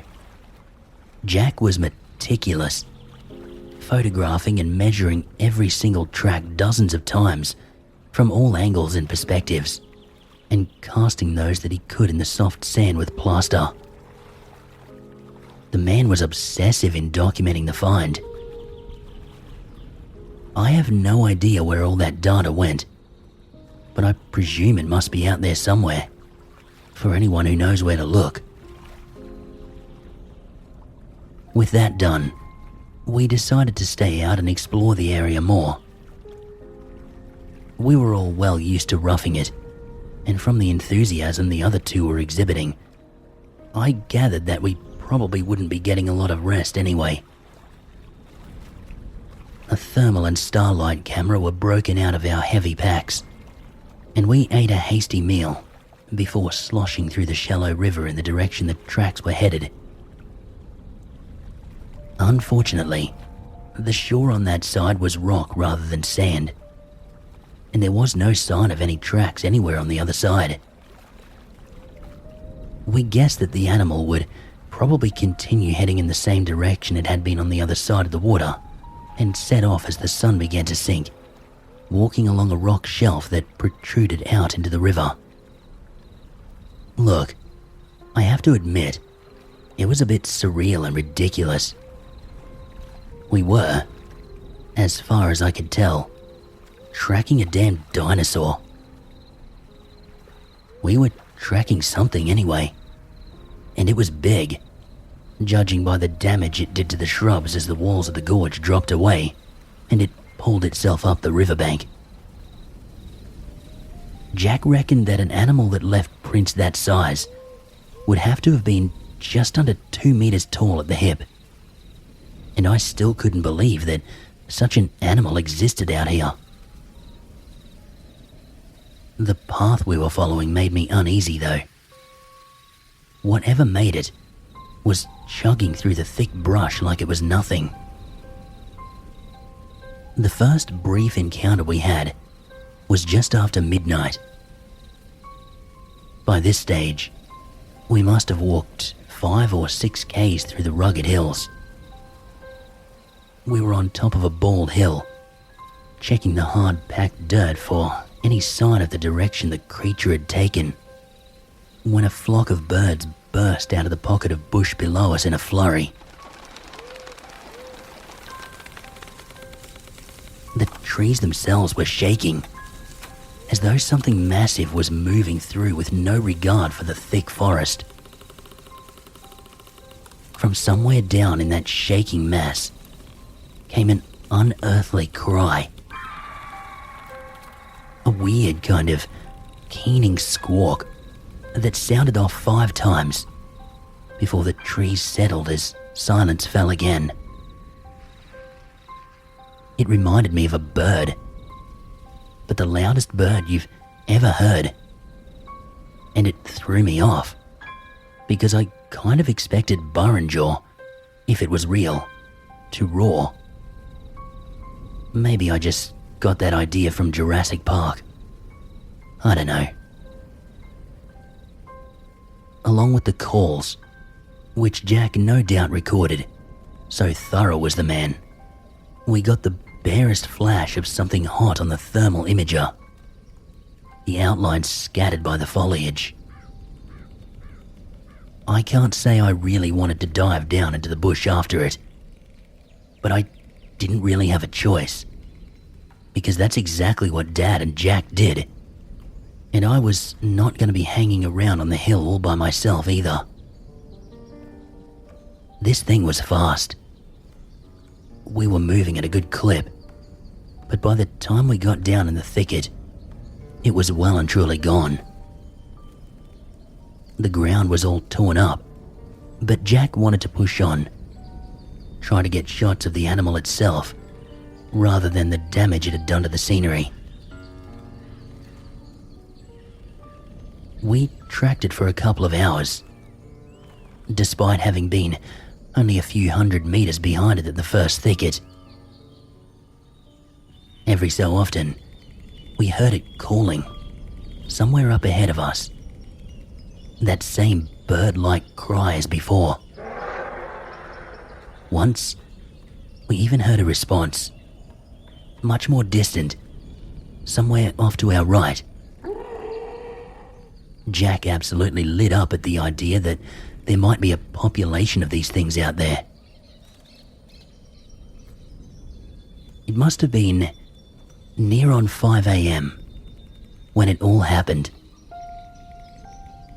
Hunting anything is about sharp flurries of activity, amongst long periods of nothing.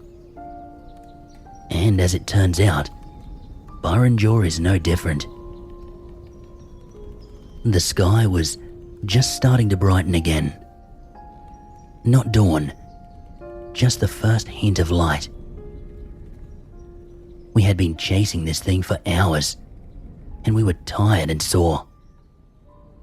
The adrenaline of our earlier close encounter was totally spent. We had just pushed into a little bit of a clearing in a small valley when it stepped out in front of us.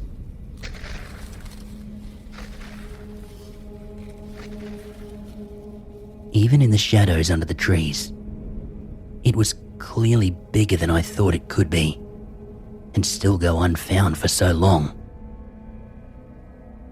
2 meters or so at the hip, and easily 8 meters nose to tail. I suddenly felt very small. We all froze completely. Jack, with his camera fixed on the beast that stood no more than 20 meters away. I felt like it could close that distance before I blinked, if it wanted to. I'm not ashamed to admit, I was pretty fucking terrified at that point. The Burrinjaw was nothing like I expected, apart from being the same shape as a lot of the dinosaurs I knew of. Oh, and the teeth. The teeth were pretty much what I expected. The feathers were a surprise though.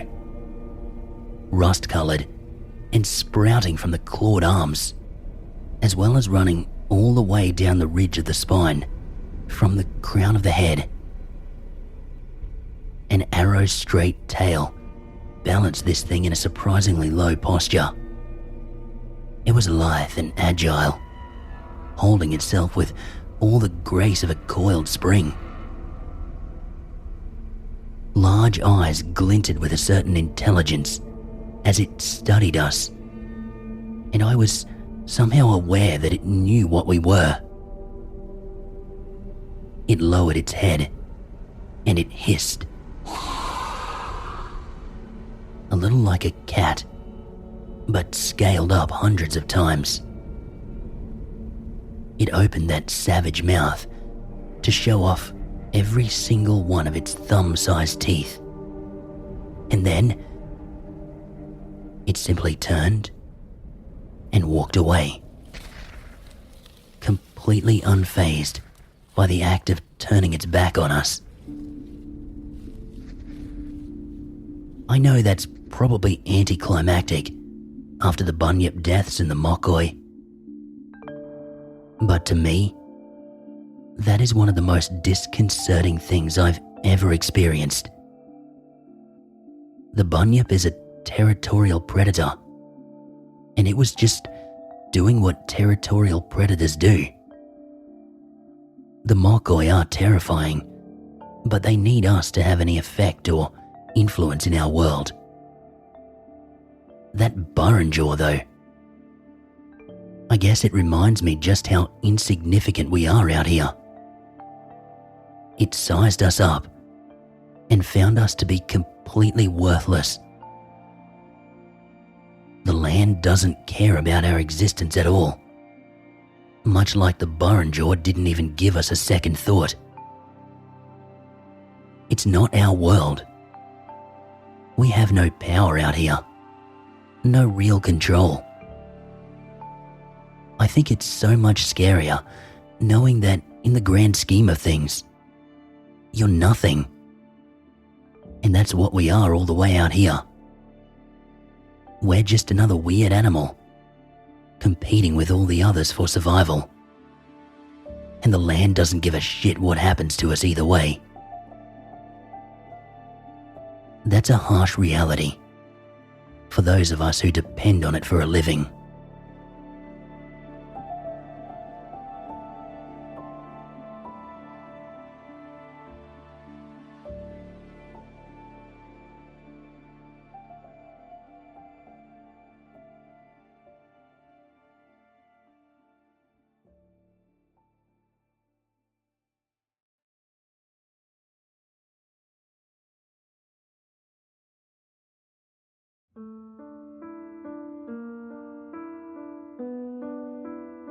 Normally, when something odd happens out here, there's an explanation somewhere in indigenous culture.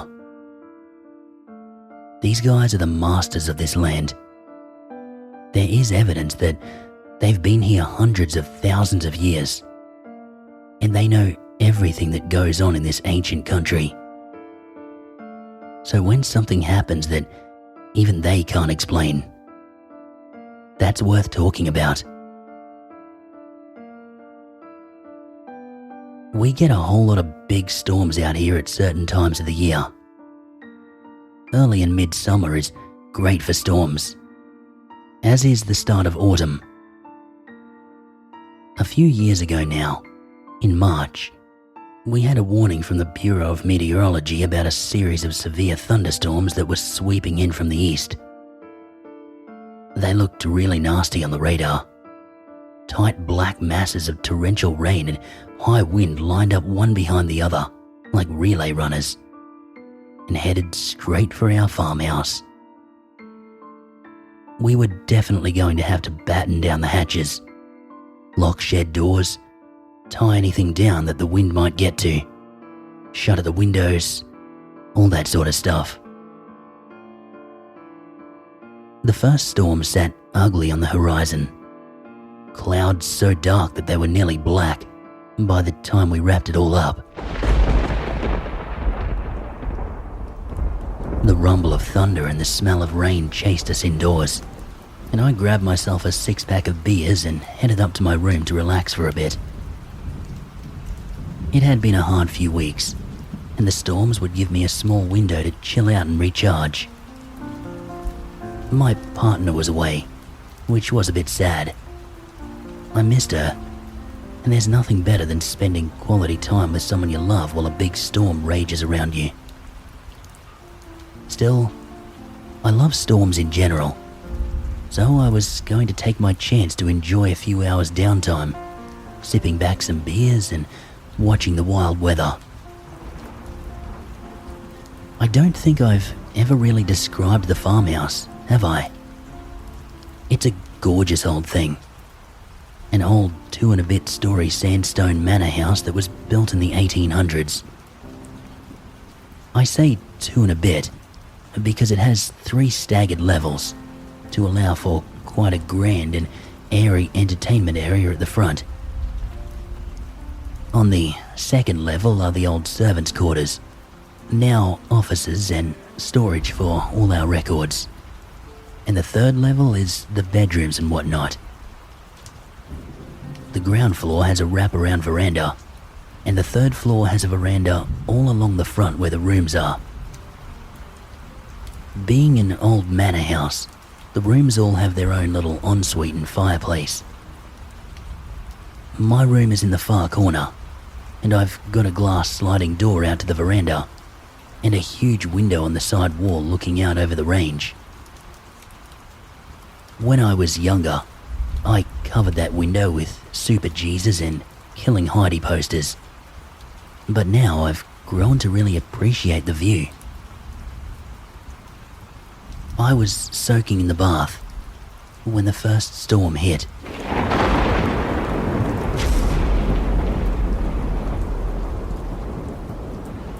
From the instant and tremendous downpour and the howl of the wind, it sounded like a gem. Huge peals of thunder rattled the old house around me. It must have lasted about a quarter of an hour or so, and it was just starting to move off when I got out, threw on a robe and flopped down on my bed to watch the next one roll in. It was one of the most spectacular storms I can ever remember. A towering, white thunderhead perched on top of a rolling mass of bruised clouds. Underneath was an almost constant barrage of fork lightning, setting off cracks of thunder even louder than the previous storm. When it did hit, the rain was intense, sweeping across the compound like a curtain. For me, at least, it was incredibly relaxing. That storm came and went too, and I settled in to read whatever book I was on at the time. Another storm rolled through, every bit as violent and magnificent as the last one. After a little while, though, I realized that this one was hanging around for a long time. That's not really unusual in itself. It was more like one of those things that you notice after you've been lost in a book or something for a while, and eventually kind of go, hang on, is that still going on? I didn't really pay any attention, content to go back to my book. A few minutes later, I was startled by a loud thump on the roof, followed by a kind of dragging noise. It almost sounded like something had collided with the roof. Maybe something blown up there by the storm. That was enough to drag me to the window, wondering what could be blowing around out there. The rain was absolutely torrential, and the wind was strong enough to whip it almost perpendicular to the ground at times, making it tough to see into the gloom. There was some stuff blowing around on the ground, but nothing that would account for the noise on the roof, which I thought must have been a tree branch or something. The wind didn't look quite strong enough to carry a branch very far, but there is a big difference between the average wind speed and the top gusts in a storm. As I peered up into the angry clouds, though, I did see something odd. It looked as though there were shadows flitting around in the clouds, and quite a few of them. For a minute, I wondered if a flock of birds had been caught in the vortex. We get all sorts of large birds out here at various times, but these shapes seemed to be moving of their own accord, given they were going in all directions within the cloud and not just following the wind. They seemed alive, in control, and it must have taken enormous strength to fly against the winds in that storm. As lightning flashed around them, the shapes became a little more distinct. They were still muffled by the clouds and the downpour, but the more I looked, the more they looked like really big, powerful birds. I could make out what looked like wings, at least. I kind of felt like I was seeing things, but then the storm picked up again, and something descended from the vortex into the yard in front of the house. Suddenly, I was looking at 4 incredibly strange creatures standing in the mud not 50 meters away from the house. They were bizarre, walking mostly on 2 legs but using their hands for support. In a lot of ways, they resembled a human-sized bat, but they were somehow crackling with electricity.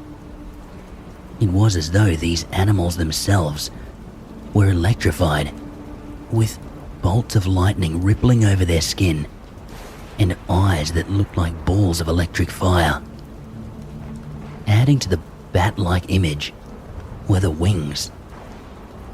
Folds of skin stretched between forelimb and hind limb. But I got the distinct feeling these were definitely not any kind of bat. The electricity thing for one, but also they were completely hairless, with thick, leathery skin that seemed to crack and ripple as the bolts of electricity danced over it. The head was all wrong too, more canine than I would expect from any kind of bat, except maybe a flying fox. One of the monstrous beings suddenly swung its head towards me, and I froze. I wasn't sure if it could see me or not, but I knew I must have been very visible with the light of my lamp shining behind me.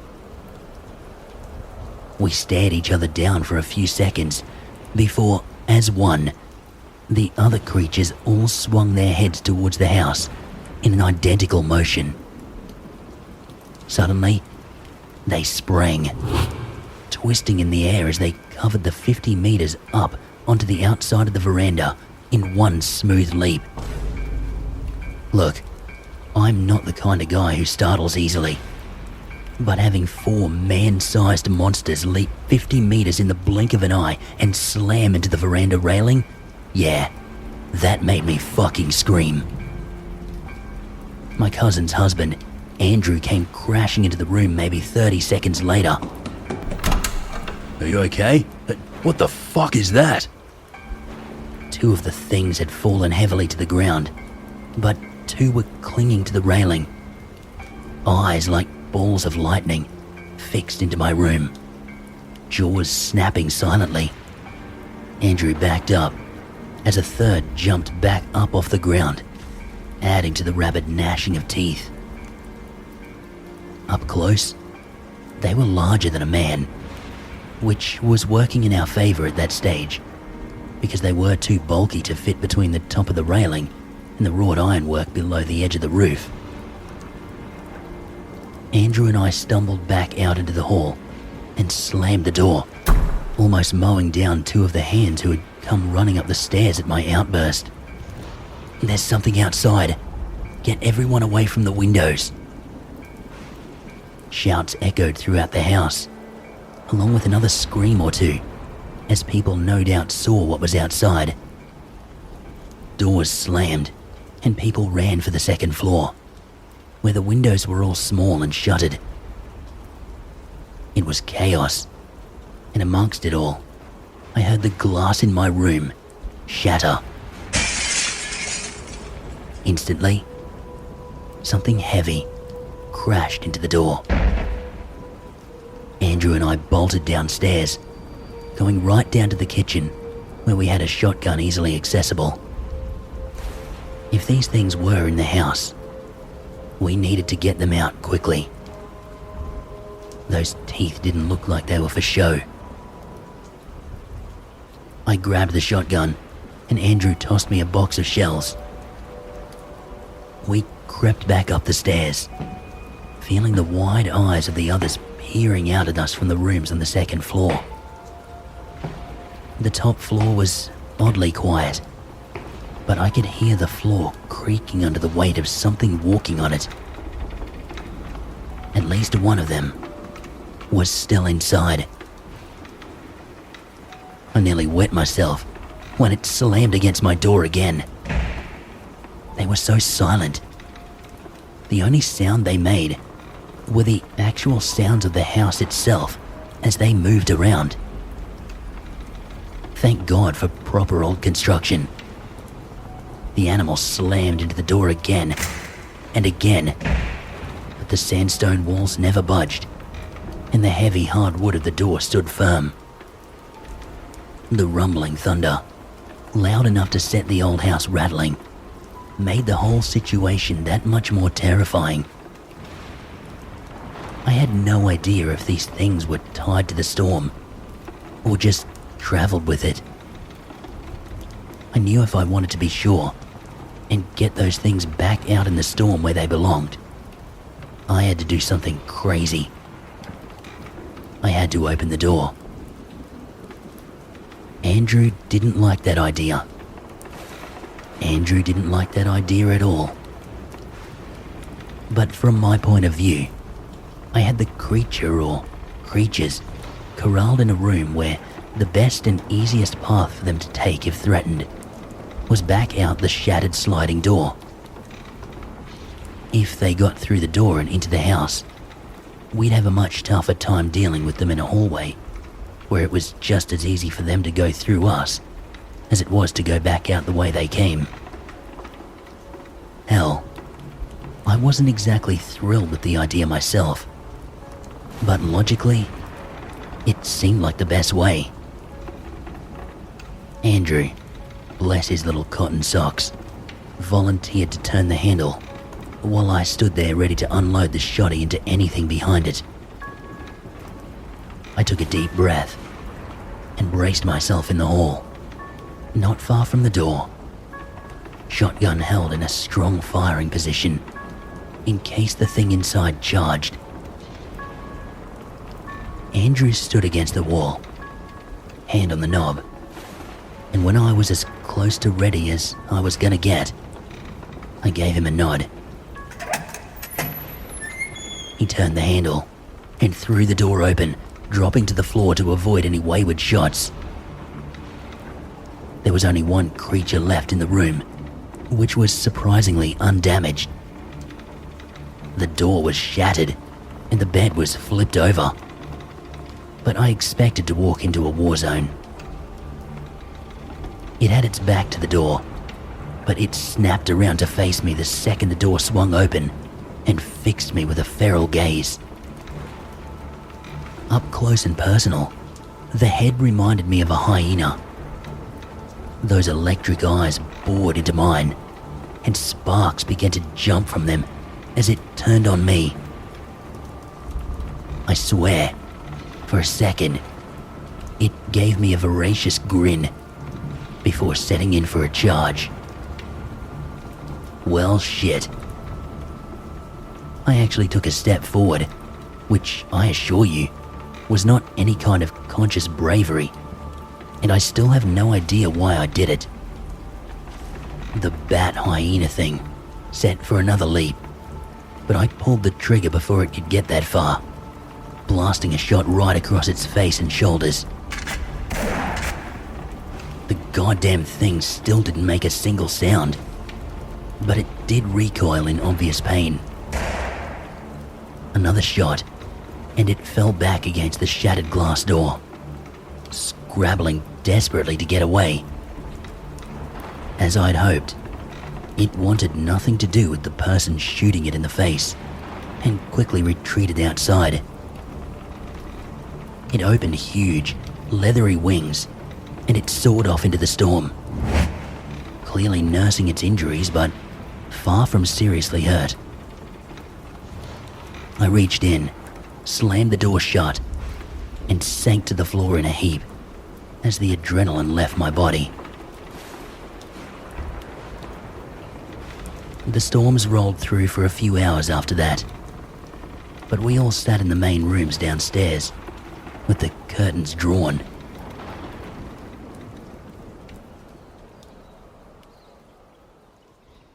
The next morning, I began to clean up my room, and I noticed something else strange. Where the thing had bled, the wooden floor was scarred, as though it had been etched by spilled battery acid. The scarring is still there to this day, in fact. The only reminder of an incredibly strange experience, made even stranger by the fact that no one has any idea what we saw. Even Murray, who I'm convinced knows something about everything, was at a complete loss.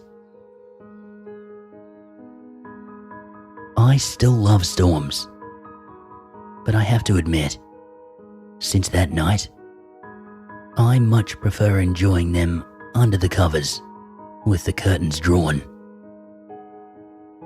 I'd rather not find out what else is up there in the clouds.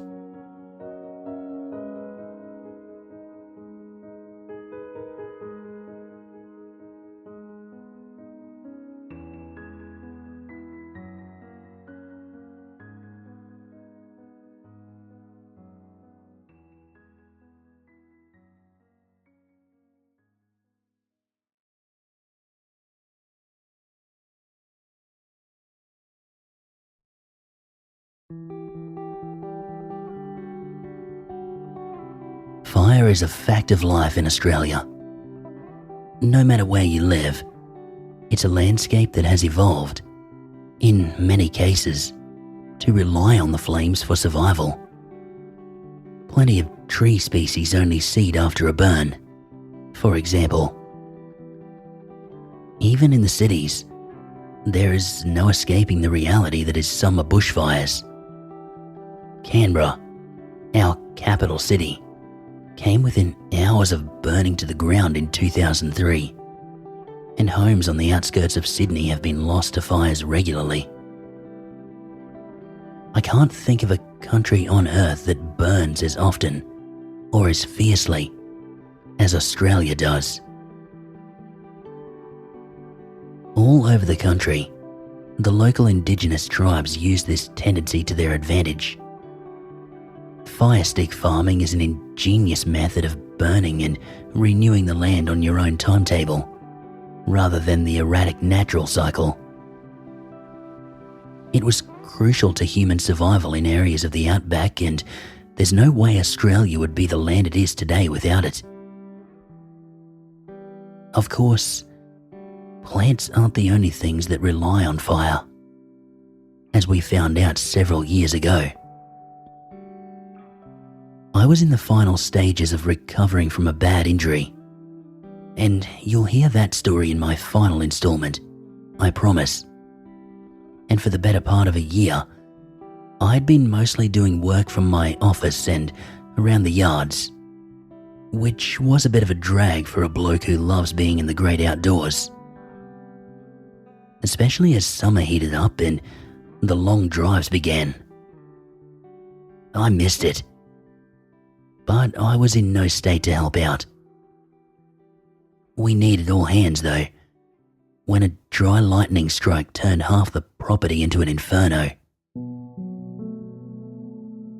It had been a hot and dry summer, as they often are, but a particularly dry winter, followed by a short period of spring rain and explosive regrowth, set up fire conditions that had us all on edge.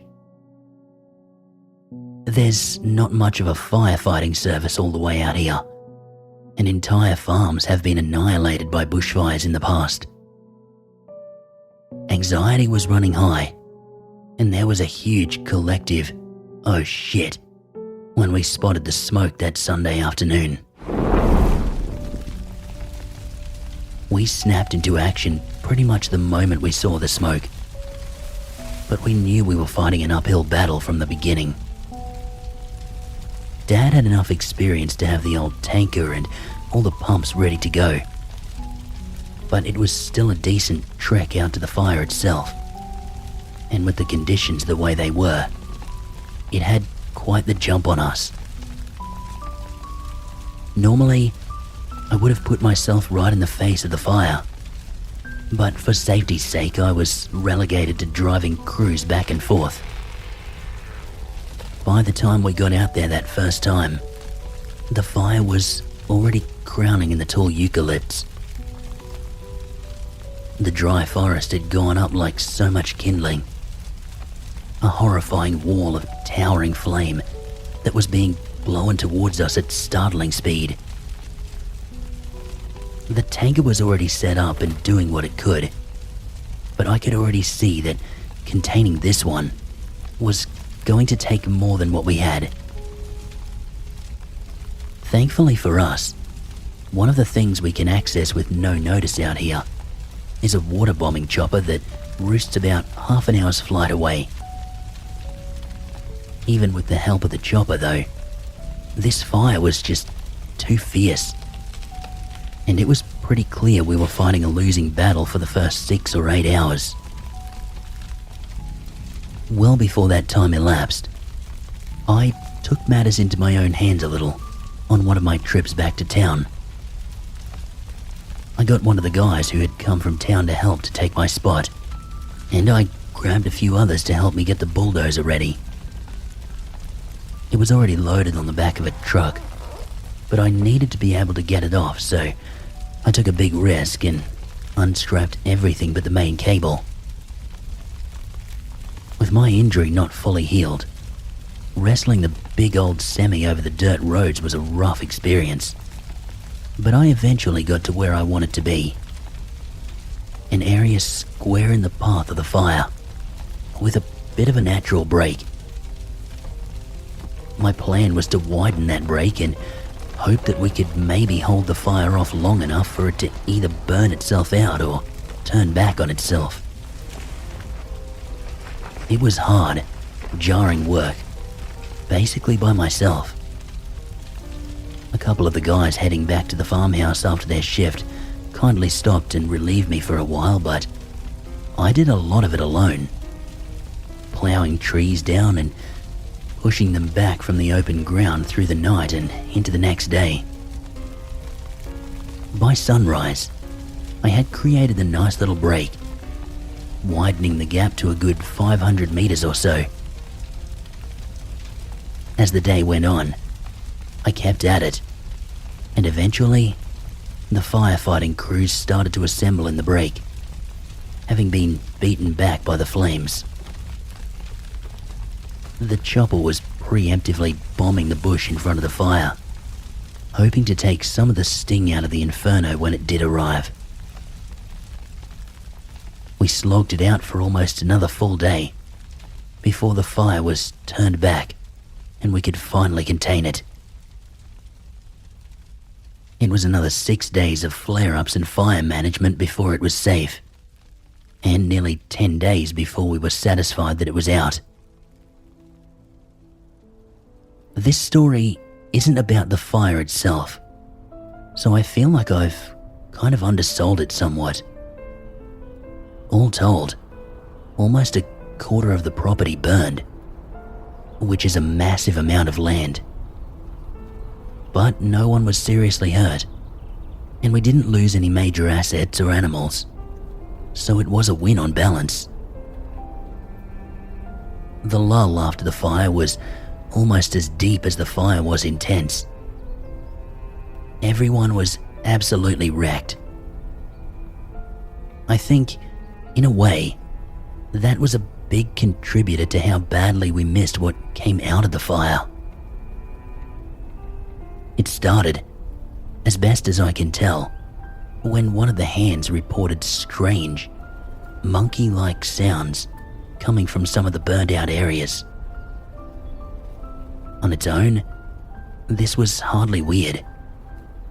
We hear wacky sounds every day, so we didn't really think much of it.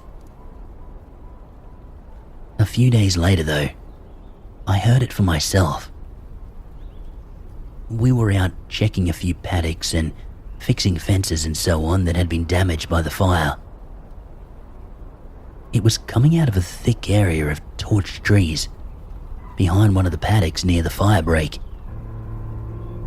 It sounded like a pack of chimpanzees, or maybe a pack of jackals. Not totally canine, but not totally primate either. In many ways, it sounded like sounds I've heard wild dogs or even feral boars make. Near enough that I dismissed it, apart from being a little more alert. An injured and desperate group of either animal could be lethal in the wrong situation. It settled down after a while, and I got on with the job. That night, we shacked up in one of the old sandstone houses which were dotted around the farm. We mostly use them as storage or temporary quarters for when we're out and about on long drives or repair jobs or whatever. I was out there with 3 others, my cousin Caitlin and 2 farmhands, Terry and Leo. We had eaten and we were just sitting around doing our own thing, when whatever the animals were started firing off again, startling Caitlin. "What the hell is that?" she asked. I shrugged, not even lifting my head from my book. Some animal. I heard it earlier while we were fixing fences. Sounded like a pack of sick dogs to me. Maybe got caught in the fire. "I don't reckon that's dogs," Terry replied. "Sounds bigger." Leo said something about boars, echoing the other of my earlier possibilities, and we didn't really give the noises a second thought. Caitlin was a little bit curious, but I drifted off to sleep well before whatever it was shut up and slept through anything else that might have happened. The next morning, we found the kangaroos, and we all felt a bit more uneasy about what might be out there with us. They were strewn about the paddock, maybe a kilometre from the old house, and they had been completely devoured. An entire mob, reduced to nothing but bones. At first, I thought they must have succumbed to the fire, or even died before it, and been stripped by scavengers.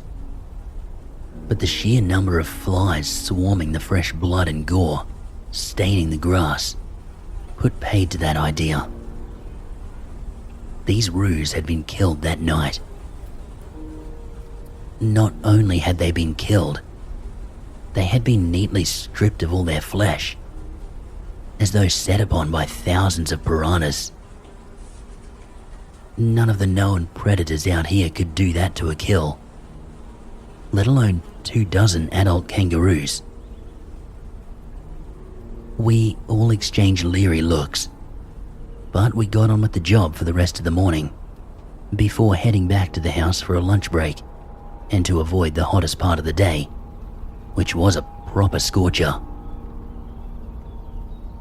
Caitlin and I were sitting on the front patio, having a cold drink, when those same sounds kicked off, seemingly closer.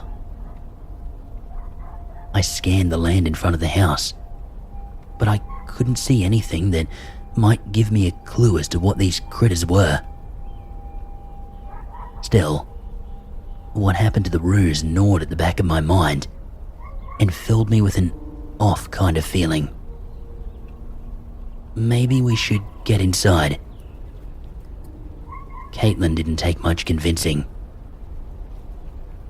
Terry and Leo were stretched out on camp beds inside, having decided to grab an hour or so of sleep.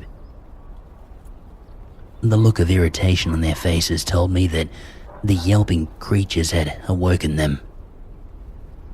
They also looked puzzled when I closed the front door, deadbolting it firmly. "I've just got a bad feeling," I explained. "On the land, you've got to trust your gut. No one is going to argue with a bad feeling. They'll just rip the hell out of you when it turns out to be nothing." A flash of black out the side window a few minutes later told me that it was not nothing. Something was definitely out there. The strange yipping and yelping now surrounded the house, rising to a fever pitch. Something skittered across the patio, the sounds of claws clicking on the old wooden boards. I wasn't quick enough to catch more than the barest glimpse of it as it raced across the window lightning fast. That's way too fast to be a dog. I nodded at Terry, who had clearly caught the same glimpse I had. Suddenly, those same claws clicked over the tin roof above our heads, having either leapt up or climbed up the rough sandstone wall. Yelping, yowling, and strange chittering gave way to vicious snarls and barks. Something started scratching at the wall, as though it was trying to dig its way in.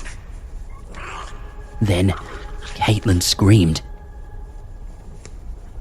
Framed in the side window was a strange beast that I did not recognize. It was about the size of a large dog, but it lacked a tail and sat lower to the ground with wide, splayed legs. It was ash black and strangely lumpy, like it was covered in thick mud which had hardened, although its skin was cracked and weeping as though severely burned. The animal was staring at us with a ravenous hunger. A look I can only describe as rabid. Although, we're fortunate enough to not have that particular disease here in Australia, so my comparison might be a bit off. Let's just say I was grateful for the bars Dad installed on the windows of all these old places after we had a bit of a squatter problem. Whatever the animal was, it seemed to sense that it couldn't get in through the window and shot off to the left and out of view. Another quickly took its place, snarling at us with the same rabid glare. All around the house, creatures flashed through the grass. There must have been at least 30 or 40 of these things. We were trapped, surrounded by a pack of seemingly vicious, unknown animals. Not the ideal return to work for me. They were quick and energetic, whipping around the building like a swarm of bugs, never stopping for more than a few seconds. They scratched at the walls and clawed at the roof, desperately trying to get inside, trying to get to us. We were at the mercy of the old building, completely powerless if they managed to find a crack or a crevice, something they could exploit. I just kept picturing those kangaroos, stripped entirely of flesh. We didn't have any weapons, and even if we did, there was no way we were fighting off that many of the awful things. More than once, I had a vivid flash of our skeletons being found scattered around the house. Eventually, night set in, and it became clear that we were stuck for the long term. There was a radio out in the ute, but we had no way of retrieving it and calling for any help. Hell, even if we did, it would take an army to get to us. As the hours ticked on, the creatures showed little signs of slowing, hounding and harrying at any place they thought they could break through and get at the meat huddling on cots in the dark structure. Sleep was impossible. It sounded like a feeding frenzy on the African savanna out there. As the sun rose, though, they did calm somewhat. Perhaps finally starting to tire of their efforts to get a meal that had so far remained safely locked away. They didn't leave, though. Some of them kept trying to get in, with a bit less vigor, while others lay about the paddock with their eyes fixed on the house, waiting for us to come to them. For our part, there was obviously no way we were going out there. We decided to sleep in shifts, while things were quieter, so that we'd at least be well rested if we had to run or fight. In all honesty, the ordeal was really taking a toll on me, dragging up memories of the incident that saw me injured and in need of recovery to begin with.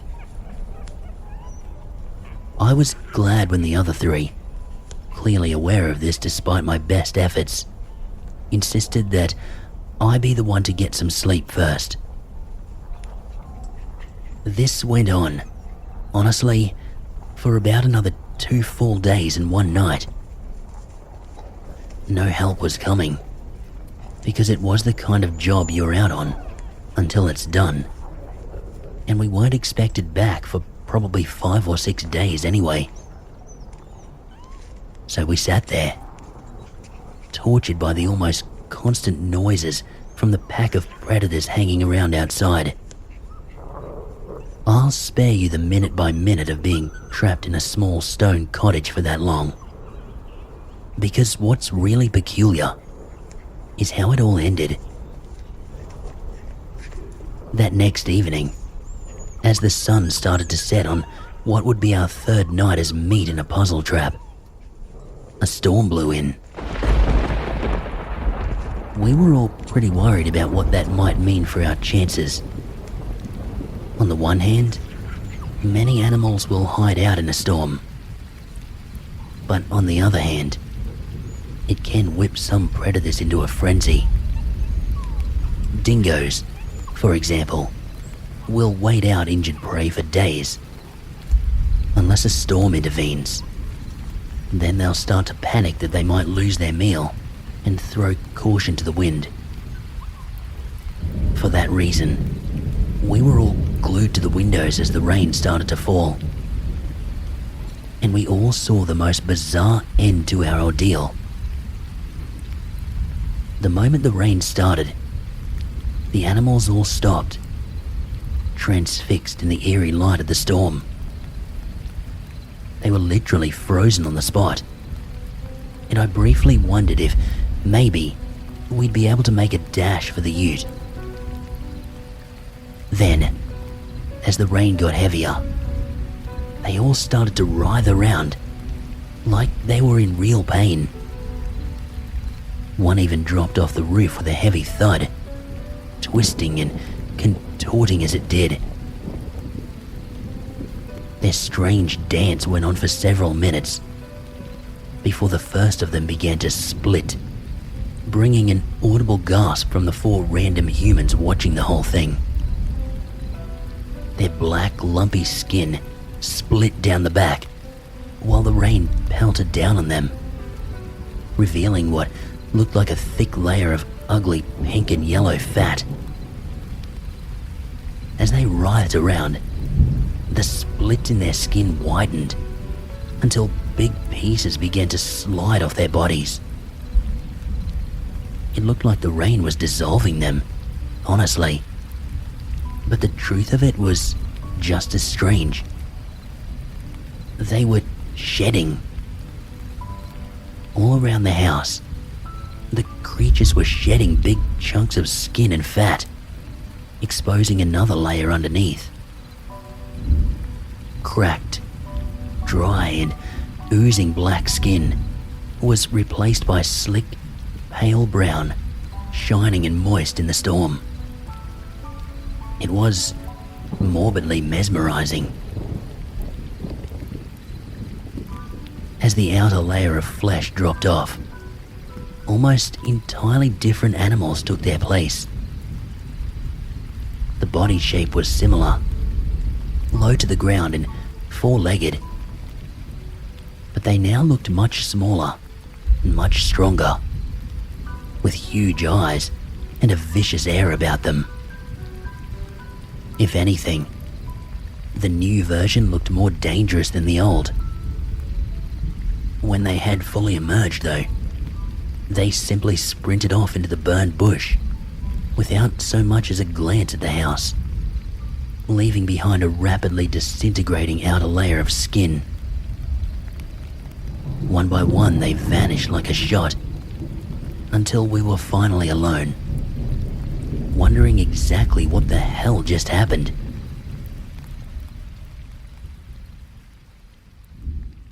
When we eventually finished the job and headed home, we had a hell of a story to tell. As it turns out, these creatures are known to some indigenous tribes, but they aren't supposed to exist here. They hibernate, sometimes for decades, underneath the soil in dry, fire-prone areas, growing a kind of second skin to insulate themselves for the day the fire comes and wakes them.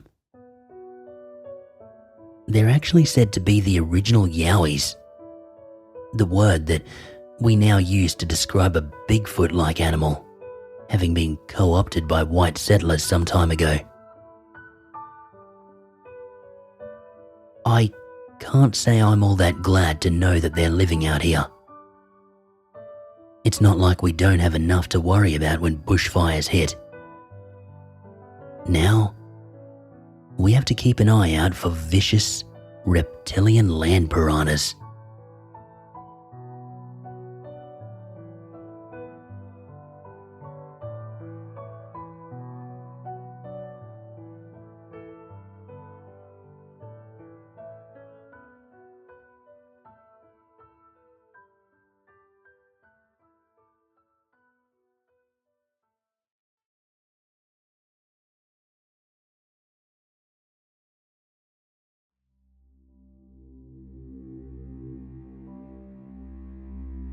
I must warn you guys, this one is quite long.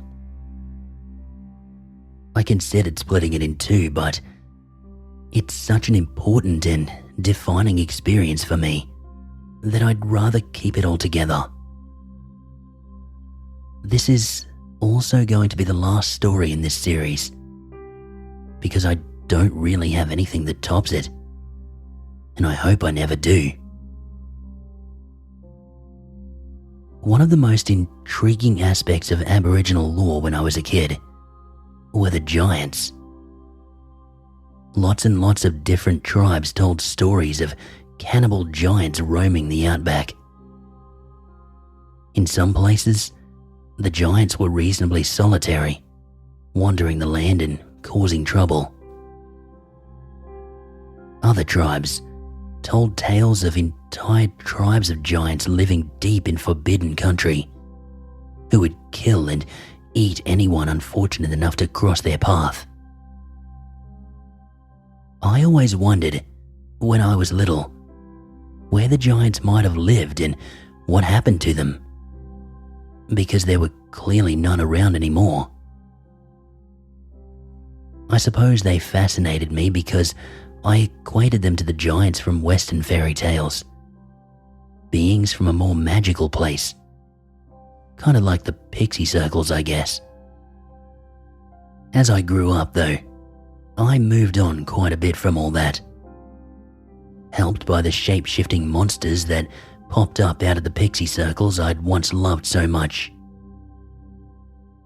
Then, early in my 20s, not long after I returned to the farm, Dad had a handful of us go and help with a muster on a nearby property. I'm talking nearby in Outback terms, for the record. This place was over 4 hours drive west and much deeper into the dry country. It was also much larger than our place and had a savagely wild section to the north. The reason our help was needed was that every couple of years, these guys had to basically trawl through the wild country and round up hundreds or even thousands of cattle that had wandered in and never come back out. These semi-wild cattle can be a nightmare to muster, but they often fetch good money at the yards because tough animals like that put great genes into any herd. So, once every year or two, they put out notices asking for help, pay included. We'd have helped out even without the money, but it was nice to get some extra income anyway. It was a huge setup, with temporary yards and what amounted to a small village of tents set up as close to the wild country as was practical. They had a canteen, a bar, camp showers, and everything else a hard-working drover could ask for. We worked our asses off, but half the fun was what you could get up to back at camp in the evenings. Early on, I hit it off with a girl named Alex, who had come all the way from the Northern Territory in hopes of getting a permanent job somewhere down here. She was hard-working and a lot of fun, and we resolved to work together where we could, instead of running with the hotshot hooligans who were only in it for their reputations and nothing else. Unfortunately for us, on our third day together, we found ourselves working with exactly that kind of twat. An arrogant older bloke who called himself Dutch. Dutch wanted to head into the deep canyons, way out the back of the wild country, try and bring back cattle that could have been missed for years on end. We both thought it was a stupid idea, but unfortunately, he was functioning as our boss for the day, so we didn't have much of a say. When I say canyons, I don't mean to give the idea of something like the Grand Canyon or anything like that. Most of these are 20 to 30 meters deep at most, but they are steep and lie in some of the most rugged terrain I've ever seen. no doubt, there would surely be lost cattle in there. But it was a bloody risky trip, especially given how easy it can be to tip a four-wheeler. We were both more than a little seedy when we woke at 5 a.m, but that's pretty much the status quo for this kind of endeavour. There's a lot of heat and sweat, a lot of beer to quench your thirst, and a lot of physical labour to work out of your system before your body will let you sleep. Dutch was probably the worst of the group anyway, nursing a huge mug of black coffee, so thick it looked like it could choke a bunyip. We were one of the first groups to set out, and we expected to be one of the last back in. I didn't expect to be 3 days late though.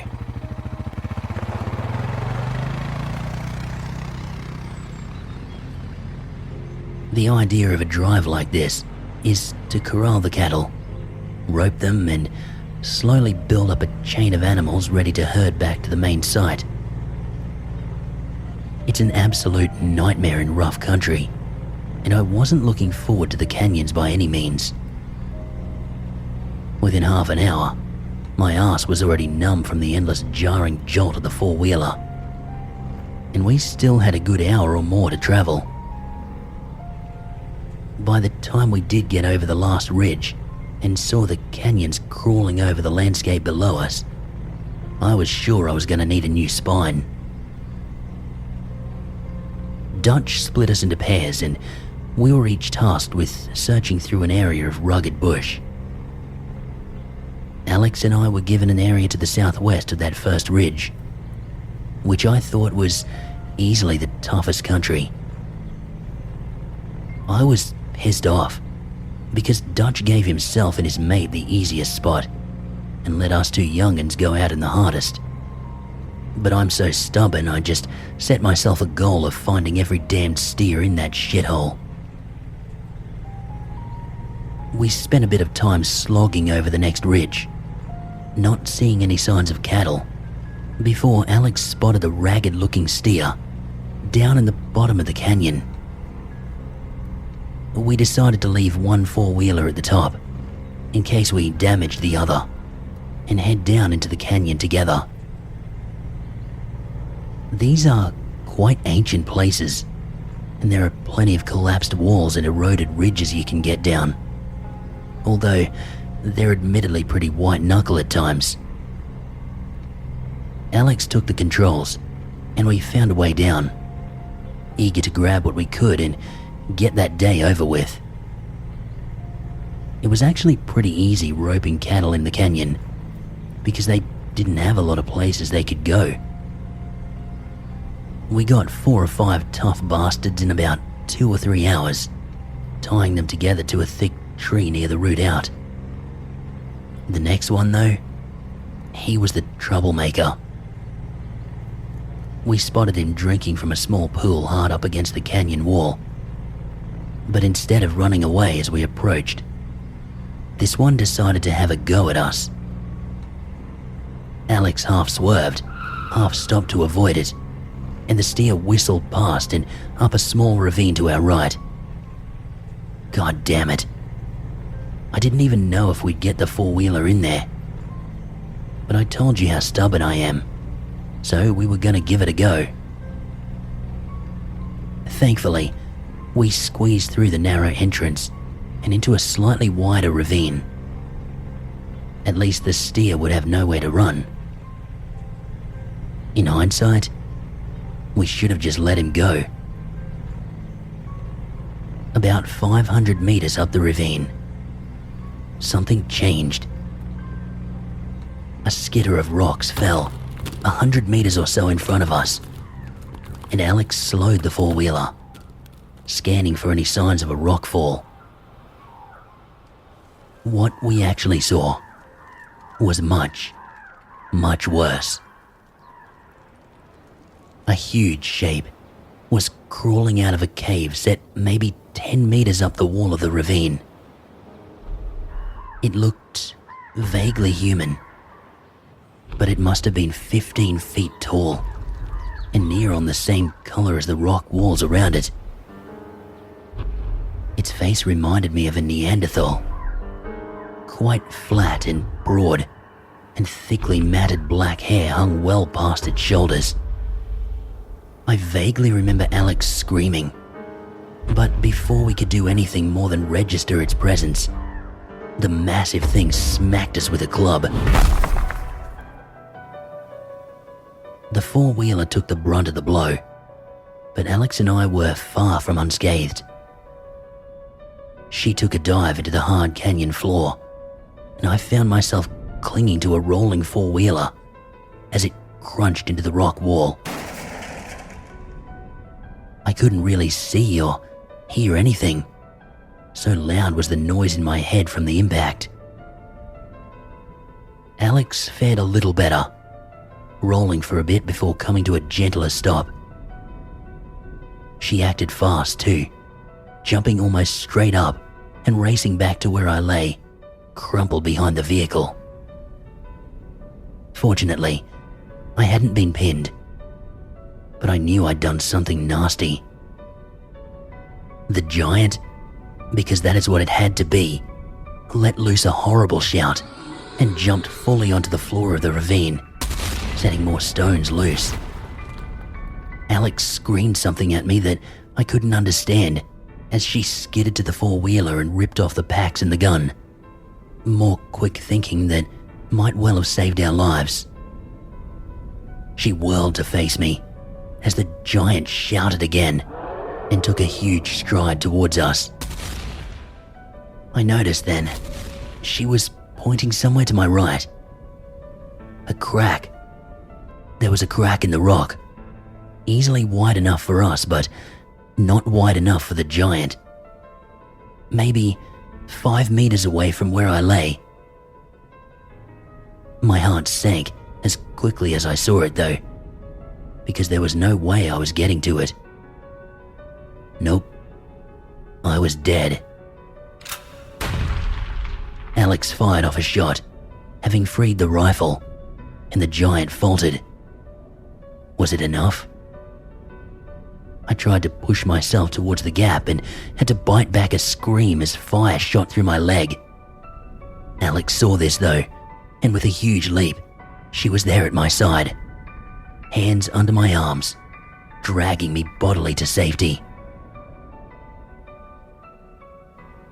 The crack was cozy, to put it politely, but it did widen into something that could be called a cave after a meter or two.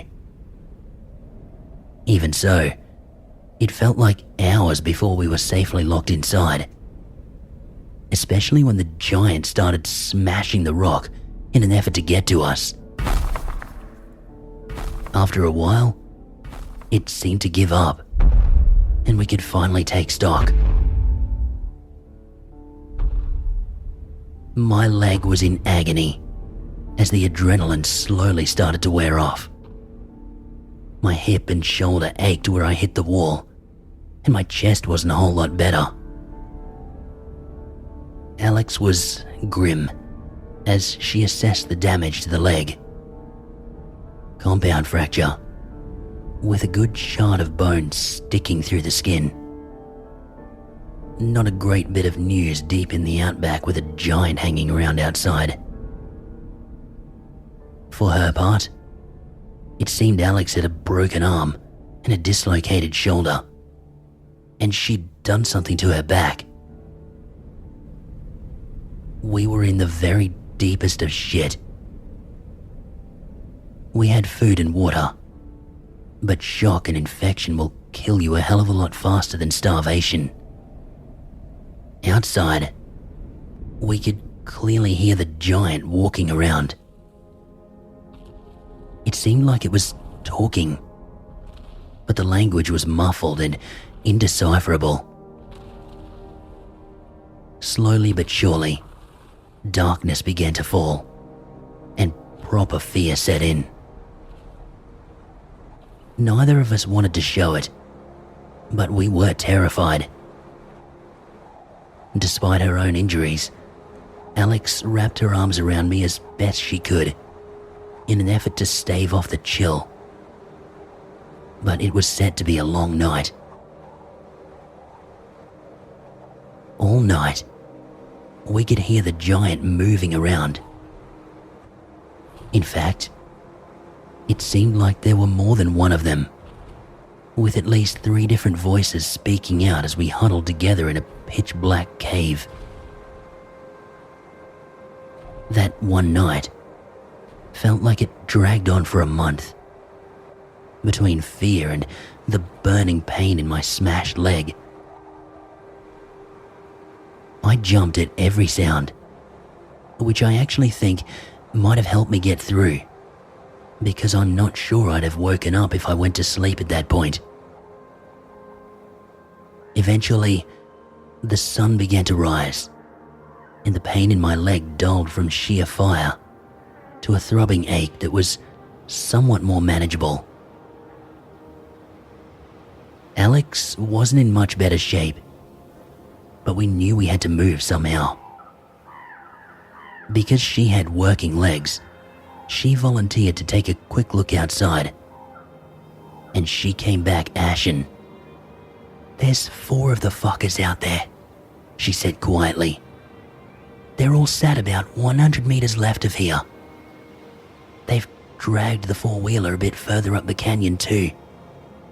I'm 100% sure it's fucked, but we're no hope of getting to it and finding out for sure." Not good news then. "I'm going to go sit near the mouth of the cave and watch them. They've got to leave at some point, right? Maybe we can make some kind of move when they do." I looked at my leg with a sense of despair, but Alex put a gentle hand on my shoulder. "Hey, we'll get out of here." I couldn't really see her where I was, so I was left alone for much of the day, apart from when she popped in to check on me.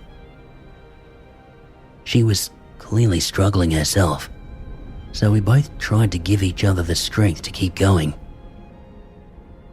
I think if either one of us had been out there alone, we wouldn't have made it. Every so often, I could hear the giant shifting and talking. After a few hours, it almost seemed like they might be moving off. I called out softly to Alex, but got no response, and I assumed that she couldn't hear me. That crazy girl, though, she came running back into our little chamber maybe 10 minutes later, with some thick branches and a crazy look in her eye.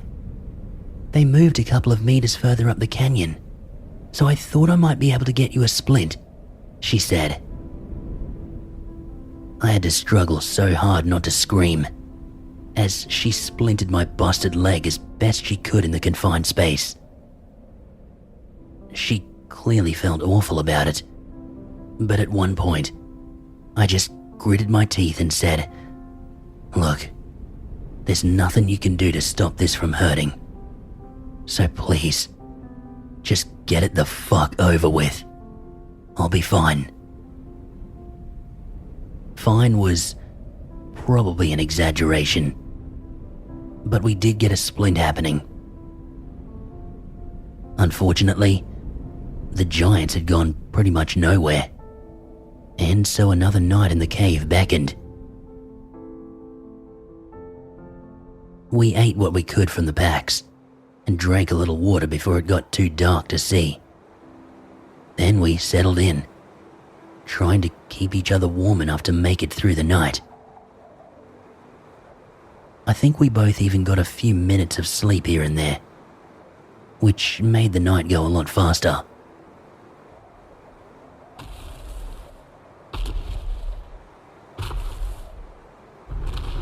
I was awoken by the sound of huge footsteps, and Alex came rushing into the mouth of the cave again. This time, she returned quickly, her eyes wild. "They've gone. I just saw them walk past and head right up to the end of the canyon, away from the entrance."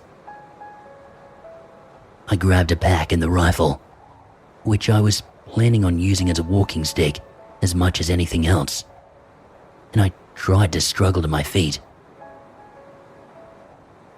We had maybe a small window to get back to the main canyon, where I thought we'd be safe during the day at least, because we'd seen no sign of anything but cattle driving through there.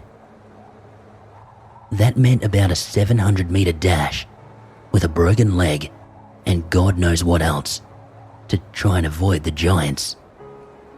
That's without even considering the long walk and climb to the other four-wheeler.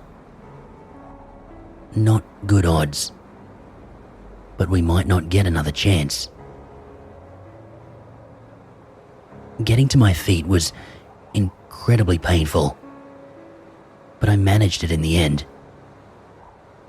Alex looped an arm around my waist, and the splint at least kept my leg from dragging around and hitting things. I threw an arm over her shoulders, and we set off, achingly slow and agonizing for the both of us. I knew that Alex was worse off than she was letting on, and I did my best not to rely on her too much, using her to steady myself more than anything else. It must have taken us almost 10 minutes to go the first 100 meters, but we did get into something of a rhythm, and miraculously, half an hour later, we were only about 50 meters from the ravine entrance. The problem was, we would have to climb over a couple of rocks to get out. Normally it wouldn't be a problem, but in our state, those few rocks looked like Kosciuszko. I almost collapsed at the thought of it, my body already near its limit. Then, from behind us, came an awful shout. At least one of the giants was nearby. I couldn't even turn to look. I just threw myself forward, leg be damned, into the gap between two of the fallen rocks, and I dragged Alex with me. It was hardly a hiding place at all, but it was the only thing I could see that might save us. I managed to pivot myself enough that I could see down the length of the canyon, where one of the giants stood tall and menacing. This one was even larger than the first one, maybe 18 feet at the head, and it seemed to be looking straight towards us. As though confirming my fear, the monster started moving swiftly in our direction, huge feet slapping the ground as it did.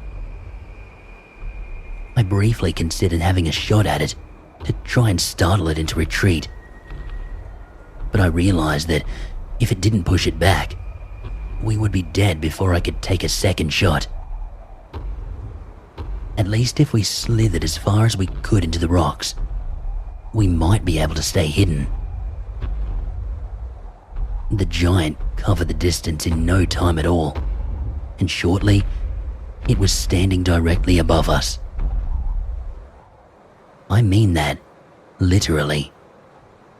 It was directly over the top of us, almost straddling the rock we were hiding behind. All it had to do was look down, and we were finished.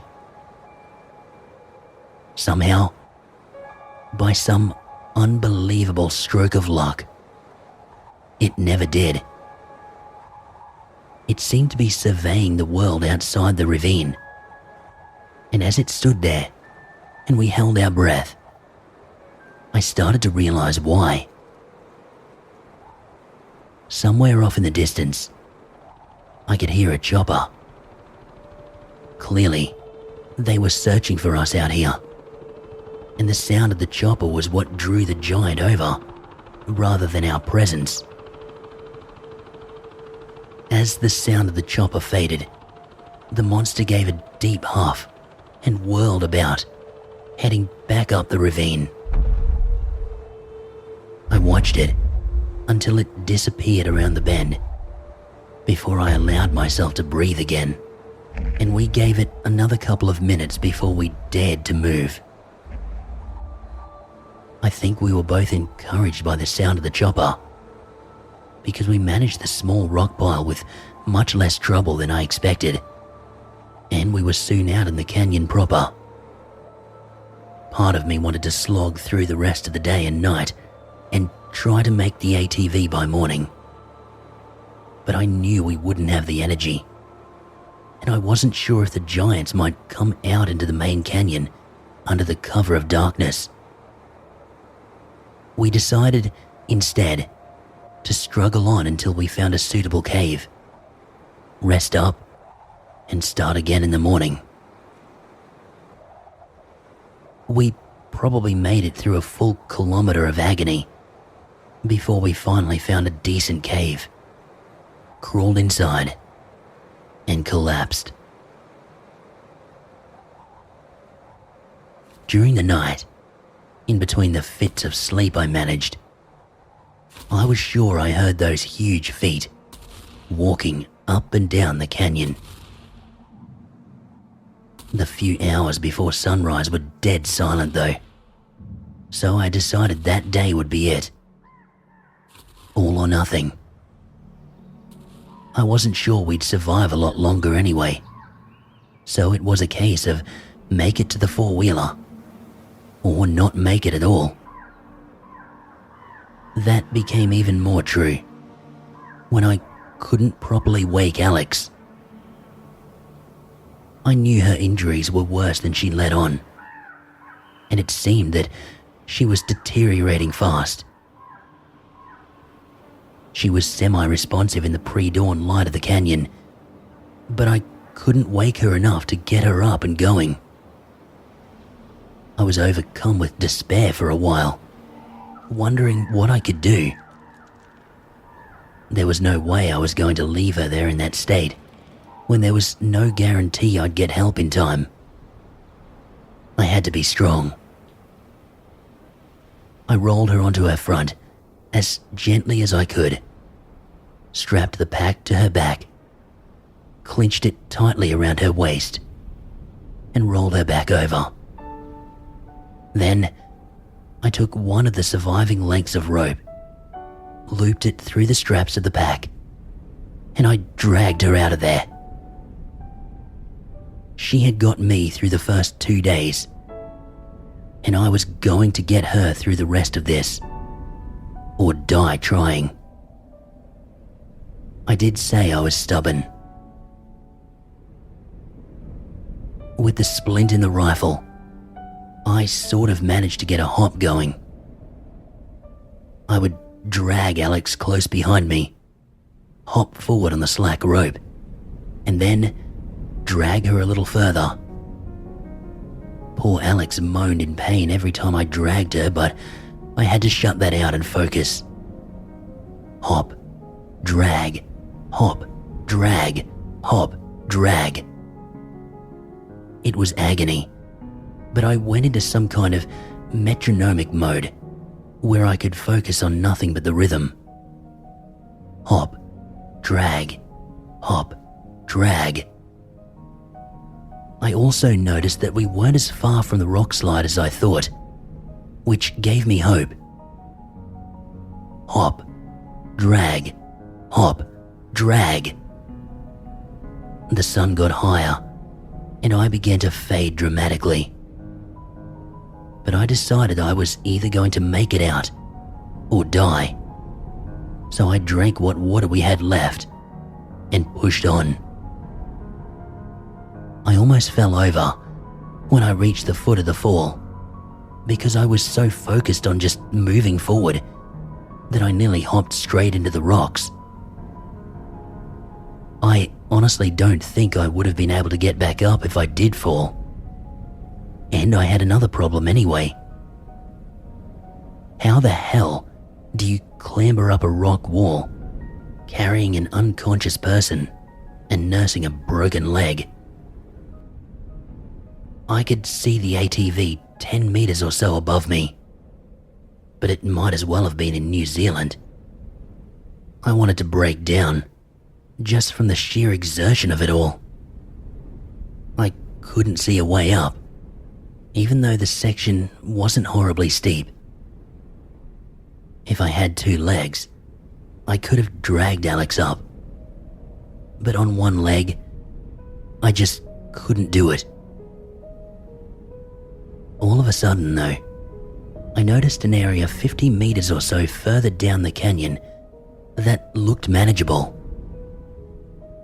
It was just as steep, but it was quite solid, and importantly, free of any loose rock. Of course, I couldn't hop my way up a steep incline. I was going to have to crawl. When I got there, the sun was maybe 2 hours away from setting. I looped the rope around myself, knotted it far too tightly, strapped the rifle to my back, and started dragging us up the slope. I don't remember a lot about that ascent. It was only about 50 meters total, but I feel like I blacked out or something. I know the pain was excruciating, and I know the rope cut into me so bad I still have scars. But the next thing I really remember was hearing a loud bellow from down the canyon as I dragged myself over the top. The sun was well and truly setting now, and even mostly delirious, I remembered the giants. I thought one must have spotted our climb, especially when I rolled onto my back and I saw the fucking thing 500 meters away. It clearly saw us this time too, judging by how agitated it was. It kept on twitching, almost as though it wanted to charge at us, but at the same time, it couldn't find the courage. I'm not sure why it didn't. My theory is that they won't leave the canyon. At least, not in the light.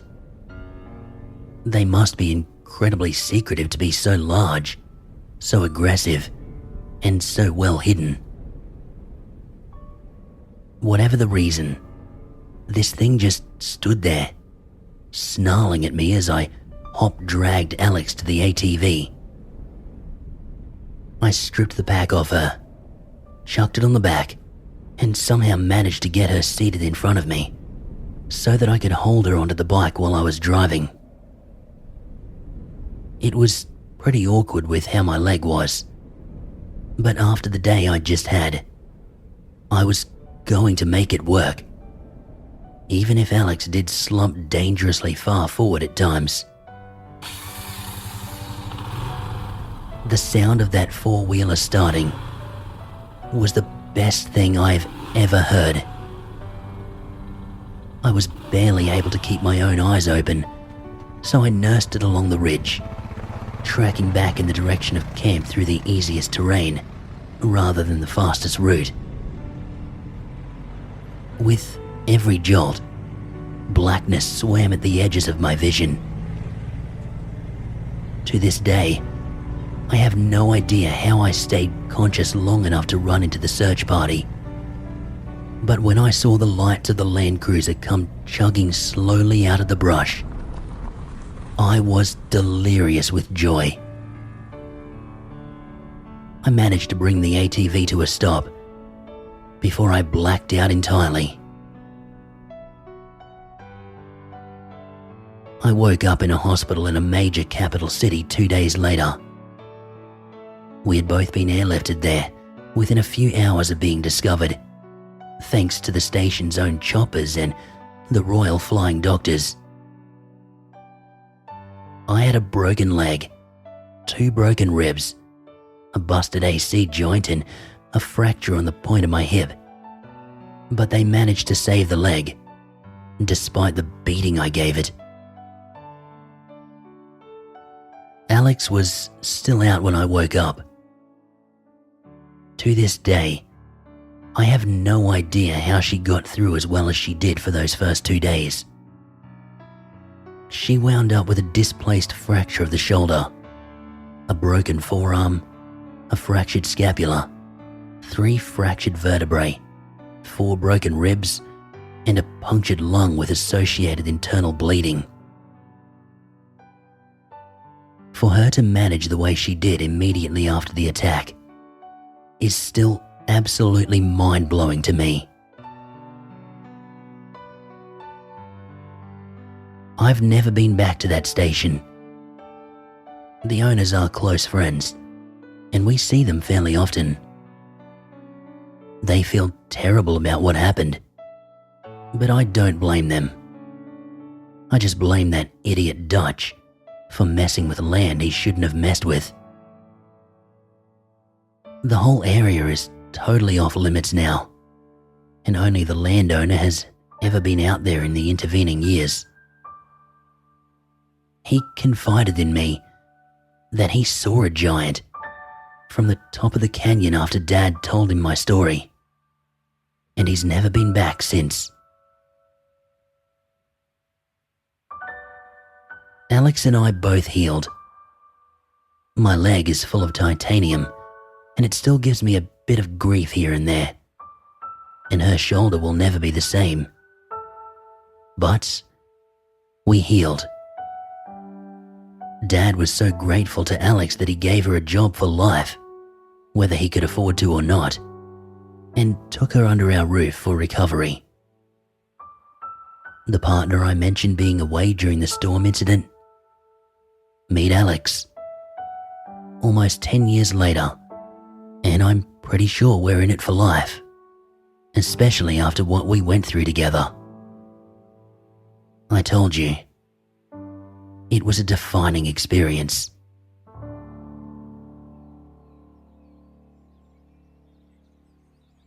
I'd like to thank everybody who has listened to my stories, sincerely. It's been great having somewhere to put all this stuff. I promise that if anything else comes up in future that's worth retelling, you guys will be the first to hear about it. I do have some news though. Remember Jack, the dinosaur hunter? We still chat every now and then, and when I told him about my stories on here, he expressed an interest in maybe sharing some of the stuff he's experienced, hunting monsters all over the world. I'm not sure when or if that'll happen, but I'm definitely interested to hear about it. Until then, I've got a farm to run.